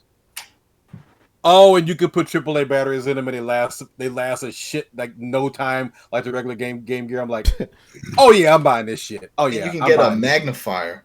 Because you get a magnifier. Small. They're selling a magnifier.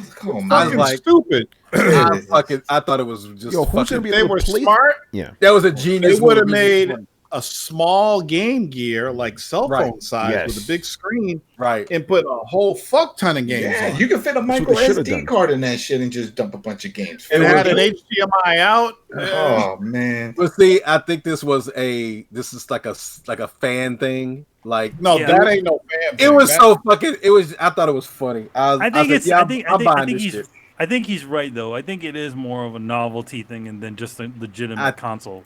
I thought it was great. Like you even look at the packaging, like with all of them together, you could buy them all together, and they all look cute. You can put them up on the wall and stuff like that. And I think that's what it really is. It's not really. It's like buying one of those little Sega model kits, right? Where you can build a friggin' build a miniature Sega Saturn. Right? Yeah. You'd be like, oh shit! I lost my red Game Gear. Anybody see it? Yeah, right. You're gonna lose that shit, boy. Crunch. No, $50. I don't think they're legitimately meant to be played, on the go or anything like that. Unless they put some keychains on that, just to have. Yeah, I think they're just to have. Yeah, but if that's the case, it should be costing $50 a pop. You know what I'm saying? That's a lot of fucking money. They would have done better off if they had like a real Game Gear. Yeah. Yeah. I mean, I think missed opportunity. I mean, or a Game Gear the size of a Game Boy. Like the second Game Boy. When it wasn't incredibly huge. And the fog thing, I think, it's something that I don't know. They were kind of doing. I know back in the day they were doing. Like my friend in Japan would go. He would go to arcades. When Street Fighter 2 was popping, and there would be whole arcades that was nothing but Street Fighter 2. So you go into the arcade and you think you're playing somebody, you think you're playing a computer, and no, you're playing some guy across the room because they have them all linked up, and you could play with different people all over the arcade. And they never did that here, but you could do that over there. You could you'd be in an arcade, you'd be playing somebody from across the room. You're like, oh, okay, I didn't know I was playing dude. Okay. And there was like commentators around and stuff talking about the game and stuff. The fog thing I think is pretty cool. I just don't know. There's got to be some more news that they're bringing out for the 60th anniversary, because I think the Game Gear thing was fun, but I'm looking for more. I don't know, Andre. I expected more, bro. I want it. I'm just gonna say, I want some motherfucking Virtua Fighter 6, man. Like that's the shit I want. I think they enjoyed watching us guess what they were gonna do. Come on, man. They had they had the guy in the fucking gi and shit. I'm like, come on, this is Virtua Fighter, right? Well, you gotta remember, it's the 60th anniversary starting yesterday, so they got a whole year. Yeah, you never know. Oh, they might drop something crazy. You never know. Yeah, on the it's funny when it actually did reach that day. If you went to the Sega site, the Sega Twitter, you saw the little balloons like flying up. Yep. Oh, that's kind of cool. Because they actually put the day that they actually came in. So yeah, I definitely think there's going to be more announcements. But I do think it's kind of weird that on the day of the the birth of Sega, they decided to do, hey, look, it's mini Game Gear. Man, that was. Yeah, for the fog thing, it almost sounded to me something like what Namco was doing years ago. Yeah. Yep. You know. So it's just where things are going to go. It's like we got cloud gaming, we got fog gaming. We're going to have mist gaming next. Like, I also think because they haven't officially announced these Game Gear things for the States yet, have they? No. I think it might be a Japan exclusive.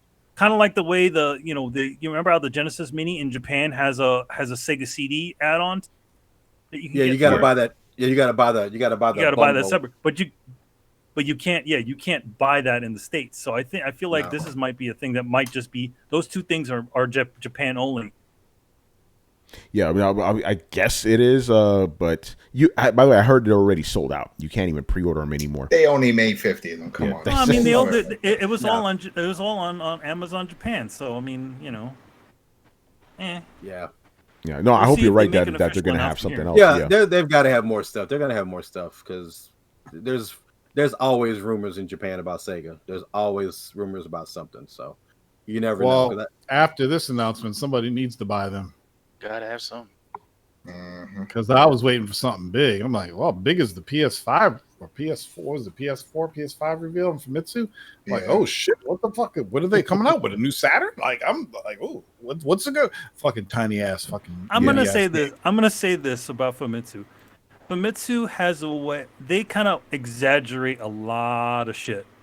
Like you'll get a lot of things like from them where they say, "We have this amazing new thing," and it's really not that amazing. And I think you have to take. I think anytime you see a Famitsu editor like coming out with stuff like that, you really need to kind of take that with a grain of salt because they're probably pumping, on any of that. Yeah, because June 4th came and went basically, and that shit was not on that level. Game Gear Mini, come on, son. By the way, do you guys see the latest commercial they put out? It was basically, I'm forgetting the guy's name, but basically Sega Saturn had a mascot. It was like a kung fu guy and with a gi and shit. Yeah. So his son is now the main guy, right? So basically, that's his son. Yeah, that's his son. Yeah, and in real life. That's actually his real life son too, like the actor. Yeah, dude, that commercial had me fucking dying. Tosan! He kept yelling his name. I was on the fucking floor. I'm like, what is this? Dad, do you guys remember that guy from the old Sega commercials? I remember that. Yeah, I remember that. I remember seeing stuff But the part in the commercial that fucked me up was when he launches his dad into space and and where does he crash land? On the planet Saturn. Come on, son. I caught that too. I'm like, Saturn. Yeah, all those Legos. Here we go. Well, you remember how he died, right?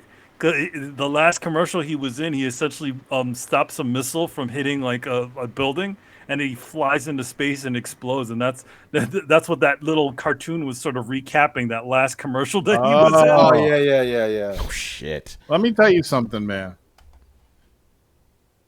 I'm not happy about the cost of the that retro system that's coming out that plays everything. Yeah. It's a little bit too expensive. Oh, the Polymega? Yeah, I want it because Chris I want something current. He actually has it? Chris, you talked about it. Isn't that the one? Yeah. Isn't that the one that he ordered? He was a backer, the Kickstarter one. Did you get it? No, it wasn't a Polymega. I did a Retro Pi system. Oh, okay. All right. No, I wanted a Polymega. I've reached out to him, so hopefully I wanted a Polymega and the Saturn unit because I want something current to play my Saturn games on that's hooked up to HDMI. I'm like, how ingenious is that? I'll get that instead of a PS5 and Xbox Series X. Too much fucking money. Are you fucking kidding me? How much does that shit cost? I think it was like $400. How much was it? It's like $3.99. Yeah, $3.99. I'm like $3.99. Yeah, Are you out of your mind? yeah, but it plays every. It plays Saturn though. It plays Saturn. It's dope. But let me tell you something. If Sega released like some anniversary Sega Saturn and it had HDMI, dude, that'd be day motherfucking one. You will yeah. see me standing in line in Japan. Yep. When they have the pictures, is that Torrance in line? Yep. Big motherfucker in front. and I'll be behind. I'll be behind you on the right, holding mine up like, "Yep, motherfucker." Let me tell you, dude. I'm not even joking. I'm not making laughs. If Sega comes out with an anniversary Sega Saturn that has HDMI ports on it, I will buy that motherfucker. I got my Saturn sitting right there, but I can't hook it up to my new fucking TV. Yeah. You know, and fuck all those adapters and shit. Give me I was looking at those SCART things. Shit. I was looking at those the other day. I'm like, I want to get something to start streaming my old stuff, but I was like, damn, that's a lot of money. You know, it's funny you bring that up because I was just talking to Adam, and I think we did this on air too. Where basically, after this is over, one of the things I want to do is I want to go to this shop in Chinatown. They mod consoles and shit. I want to mod my Sega Saturn console so I can play it on my TV. I have all the games still. That's what I'm thinking about that. But yo, if they were just re-release it or something, that'd be insane. But the thing is, this is what I would need to do. I need to get like a new battery, obviously, get a new disc reader because that shit don't work anymore. It's like over 20 years old, you know. Mod it the fuck up, get it to look nice and shit on my TV. That'd be insane, man. Well, you know? I'm gonna send you a link. There's this new company. There's a company that's make these things where they mod systems. Yeah. They have a new thing where I forgot what it's called. I have to look it up, but you could put any kind of hard drive in it, a SATA hard drive, SSD. You can use micro SD cards. You could take your Saturn ISOs from your games. You replace the disk drive with this. You plug it up. It's plug and play. It's simple. You just undo the ribbon for the disk drive. You plug it in. It's about $200, but you put that in your Saturn. You can play every game. You just put your ISOs in it, load it up, play. It plays everything. And you have to worry about the disc. You have to worry about disc rot and all that stuff. You just you rip your games and throw them on there, and that's all you got to do. Even and it Saturn works for Saturn. Yeah. It works for Saturn and Dreamcast. So you can take it out of your Saturn and put it in your Dreamcast. Do the exact same thing. Oh shit! By the way, Torrance, remember we're on camera, man. Everybody saw that. Well, it's funny. When I look down, I see brown skin. When I look at the video, it kind of looks like I'm white. I'm like, what the fuck is going on here? It does. Bright lights. It's the lights. Like, what the hell happened? You got vitiligo. You got vitiligo, son.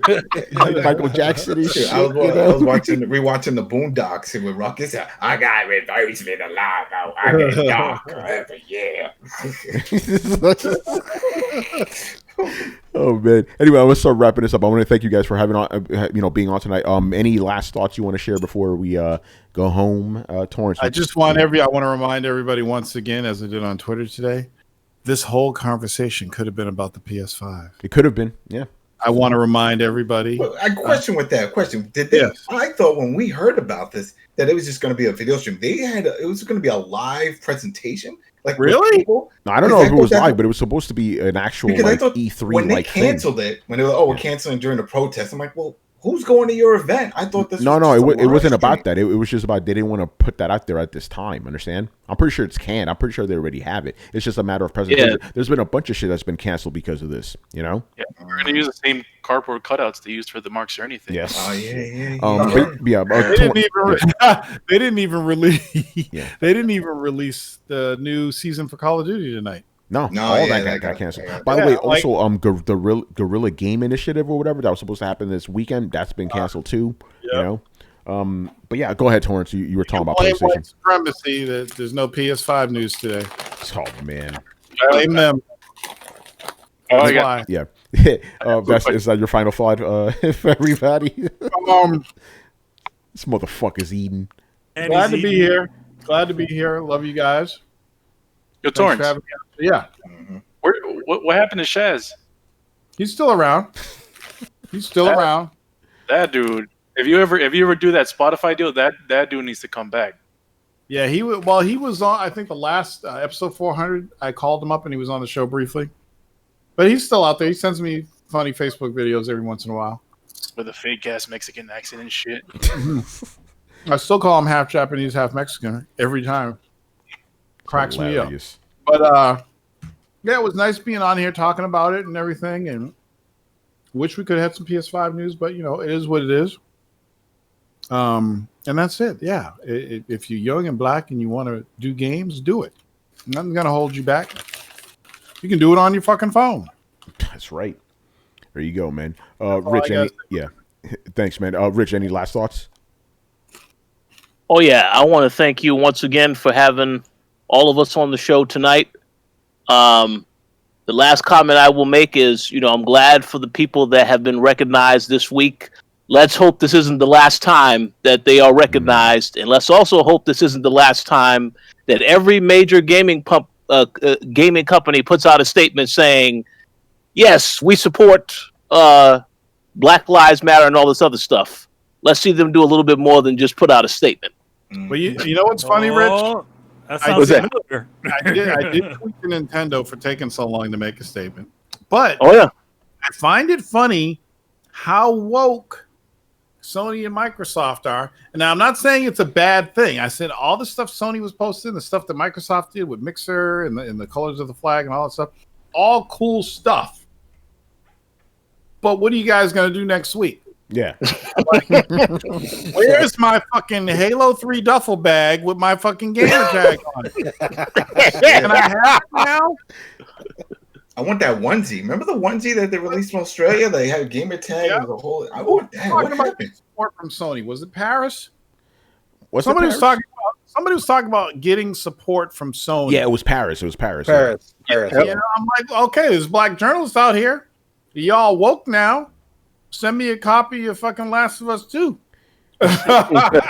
Yo, I'm not trying to be fucking negative about it, but a lot of those statements that I saw just seem mad disingenuous because I know for a fact next week they're not gonna remember any of this shit. Right, you know? right. Yeah, I mean, I made that tweet about it before. I'm like, yeah, everybody's saying, "Oh, we're with you," but what about next? What about later on when all this stuff sort of dies out? Are you going to still be with everybody? You know who keeps that? And why aren't they putting their money where their mouth is? Yeah, you know, some are. I saw. Well, now they are because people have been calling them out. Yeah. But I mean, like you look at like I saw one post about this one actor who's like, yeah, I play a police. I've played get residuals for playing a police officer every fucking fucking month. And what did he do? He said, you know what? I'm taking my residuals. I'm giving it to this, and that's somebody putting their, that's somebody putting 10 grand. Like imagine getting 10, most 10 grand per month. That's like additional money to what you already make, and he's giving that whole check away. That's putting your money where your mouth is, not just some words, white words on a black background. Right. Yeah. Or making your fucking avatar just a black fucking like bars. Like what is that? What is that? Number one, who all that is just visual. We're just talking about visuals and looking like you're doing something. That ain't doing shit. You know who keeps that energy? Who? Ben and Jerry's.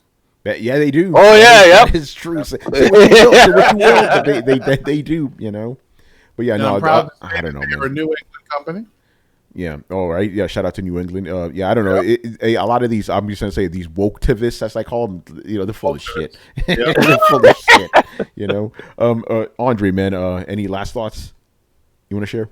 Just if you're gonna, you shouldn't have been asleep at the wheel the first time. You should have been woke this whole time. I was a guy that's like, yeah, we'll see what happens next week. We'll see what happens in 3 days. But then I started looking at it. I'm like, maybe this might last a little bit longer than normal. Maybe we're finally getting fed up. The companies, I mean, you got to do what you got to do. I get it. I mean, you know to save face. You want to, I get it. I mean, this is so normal now. It's like I said, I haven't even watched the video. Because I already know. It's like this. We've been down this road. Yeah. We're looking at property on this road. That's how long we've been on it. Mm-hmm. So it's if something doesn't change, man, I'm telling you. I hit somebody up the other day. I said, we're not even mad yet, right? I said, just wait till black people get really mad. we're upset about it. This is fucked up. Yeah. Wait till we get mad. If we get mad, then you got a problem. You know, I'm still waiting to see. You know, I put it out there. I'm like, man, I think we should. I want to see I want to see 1 million black men go register for a gun, go register for a legal firearm in the next week. If a million black men went out, I don't even like guns. Dude, I don't even like guns. I hate guns. I'll go do it just to start it. I'll take my phone. I'll videotape myself. I'm registering for a legal firearm right now. I want to see 1 million black men do the exact same thing. See what happens. I want to see what happens. Shit, if you really want to change some shit, let's get serious about that shit. Anybody can do a hashtag. Anybody can do that. Anybody can go out and throw some shit and make a sign, but make some change. Run for office. What the fuck? Do this shit from the inside. Run for office. You got to do something. If you go make a change, man. I'm just watching people, and I'm watching these fake protesters and these motherfucker. That girl goes and gets the guy's drill that's actually boarding up his own car. Yeah, I saw that. I saw that shit. I wanted to punch my fucking computer. I was like, this motherfucker. Yeah, there's a BLM, peace. This is fucking. Fuck out of here. What the fuck out of here with that? But yeah, it's a lot of bullshit. But we got each other though. That's what's important right now, man. I appreciate you guys. I appreciate everybody, all of our friends we've been talking about. I'm gonna put it out there. Look, I support everybody. I support you all. I big up you when I can. I'm proud of you guys. I'm proud of you guys being here. Like I said, you guys make it easy. I can step away now, and I ain't worried about nothing. You guys got this, and you guys are credible. You're responsible with your shit. Even when something goes wrong, you own up to the shit. You take it. You're real adult. You're real professional about it. Can't nobody say, "Oh, they just a bunch of niggas." No, you can't say that. We're real. You're real about this. They take this. You take this shit seriously.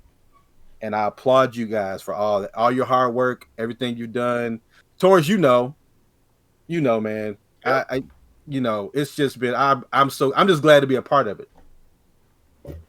Yeah, no, we're gonna keep on doing our thing and make you guys proud. By the way, one last thing I do want to say, and this is still stuck with me to this day, man. When we started Throwdown on SCFU and Play back in the day, right? You know, and gotta give a shout out to Jeezy because he's the one that said, "Hey, let's do another podcast." You know, gotta give a shout out to Jeezy. Torrence told us like, "Yo, this better not be another flash in the pan podcast that you motherfuckers drop in a year. You better stay with this shit." You know, that stuck with me. And Torrence, right now, I have 2 podcasts that are 287 episodes strong, and I still remember that shit. I'm like, I better not let Torrence down. I got to keep this shit going. I don't want Torrence yelling at me. Stay podcasting like me. Like, oh, it's Thanksgiving this week. I ain't doing a fucking show. These motherfuckers like, okay, what are we gonna talk about tonight? I'm like, that's it. Fucking what are you doing? No, you're right about that because you know what happens. You know what happens during Thanksgiving. It's like, oh shit, Thanksgiving's on a Thursday, Throwdown on Thursday. Yeah, I guess we got to do the shit on Wednesday. You know, it doesn't even occur to us to not do it. You know, it's like a vacation for me. It's like, oh, I ain't got to do the show this week. Yeah, and the same shit happened when I started hosting the Dual Shocker Shockcast, right? Because their podcast at that point had been inconsistent. When I was on that site, 25 episodes straight, nonstop. I hosted that shit, like even during E3. And I'm very proud to say this about Throwdown. The only time we're inconsistent is during E3 because we have more episodes than usual. Yep. You know, that's how it is, man. And it's all because of you. And I always give you mad props. You, Richard, Otaku Man, Jeffrey Wilson. Like it wasn't for you guys. Yeah. You know, and this is why I personally get a little like annoyed when this fucking question pops up. Where are the black gaming journalists? I'm like, yo, if it wasn't for black gaming journalists, I wouldn't fucking be here. Like you're not looking hard enough. Right. You know that. You know, and I know that sounds salty, but whatever. It's like they're out there. You know, and here's the thing. This is gonna sound salty, but it's just the truth. I'm probably gonna have you guys here another 5 fucking years with the same fucking topic. Where are the black gaming journalists? You know, these motherfuckers forget, man. I do want to do one quick thing before we wrap up. I want to give shout out to I got a list here, and these are all people. There's more, obviously, but these are just people that I personally know that I'm friends with. I want to give a shout out, and we've mentioned some of these already tonight. Gary Swaby, Charles Singletary, Dana Abercrombie, Tamika Moultrie, Gerard Williams, hip hop gamer, Carl Brown, Elton Jones, Jeffrey Wilson, Jonathan Gibbs, Jaleesa Foster, Barry McDuffie, Neil Williams, Chris Kazama, Malik Forte, Cicero Holmes, Sharif Jackson, Khalif Adams, Paris Lilly, Brian Wilson. Shout out to Brian Wilson, who's also on the coalition right now. My man Jeffrey Rousseau, Sherry Smith, Moazi, Isaac Rouse, Mike Williams, Andrew Alliance, Jordan Miner, Tanya DePass, Will Wiggins, and Anthony Frazier, man. Some awesome people that you should all check out, man. It's fucking great. Again, the connections I've made is part of what makes this fucking industry great. And you're right, Torrence, when I go to E3, what am I looking forward to? No, fuck the games, man. I want to see my people. You know what I'm saying? Break that bread. That's what it's about, man. Break that bread. We got to Tony. Yep. Yeah. We got to get together again. Yeah, yo, and I'm so glad I finally met you, Otaku, man, 2 years ago. That was a crazy fucking night. Dude, son. that night was fucking nuts. Oh, man, you get us together, shit happens, man. I swear, you know? That shit. Sean Layton. Woo. Yo, we'll talk about that later. Anyway, man, I want to wrap this somewhat. I'm going to skip the usual bullshit. Once again, our show was Tony Polanco, and tonight I was joined by Emilio Lopez. I'll see you later, guys. Also, I want to say a big old shout out to Hip Hop Gamer and Red Infamy. They when my mom passed, they were one of the first people to contact me, and it was just I just wanted to just thank them on air. Yeah, no, shout out to them. Real people, man. That goes back to what I'm saying. It's like they could be up there, and they're still friends with us, man. It's amazing. All right, Chris Seeley. Hey, take care, everyone. Carlos Romero. You know who it is. It's the manga guy. Oh, man. Shout out to Lorraine. That's another one, you know. Shout out to Riku, too. Yeah, Riku's son, one, the only one. And, you know, I'll give him a shout out when I name him, too. All right, Adam Vale. Hey, have hopefully a better weekend, everybody. And if you want, you come hang out with myself and Richard and Dana over at Coalition tomorrow for WrestleCast. Talk some wrestling. Wrestling. Trish Stratus is in the Hall of Fame. Oh, yeah, I saw her trending. I was like, what the fuck? I forgot how fine she was. Oh, she's that Canadian water keeps them fresh. Trish Stratus is trending. I haven't seen her in years, and I saw. I'm like, oh yeah, that's right. She was fucking fine. She wrestled last year. Yeah. She's still I don't watch wrestling. Yeah. By the way, Brett actually was here. What's going on, Brett? What's up? Hey, he was. What? Say that again, dude.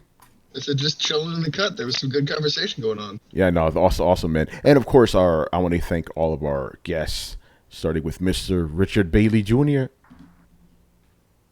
Yes, have a good weekend, everybody, and we'll see you tomorrow for WrestleCast to the wrestling fans.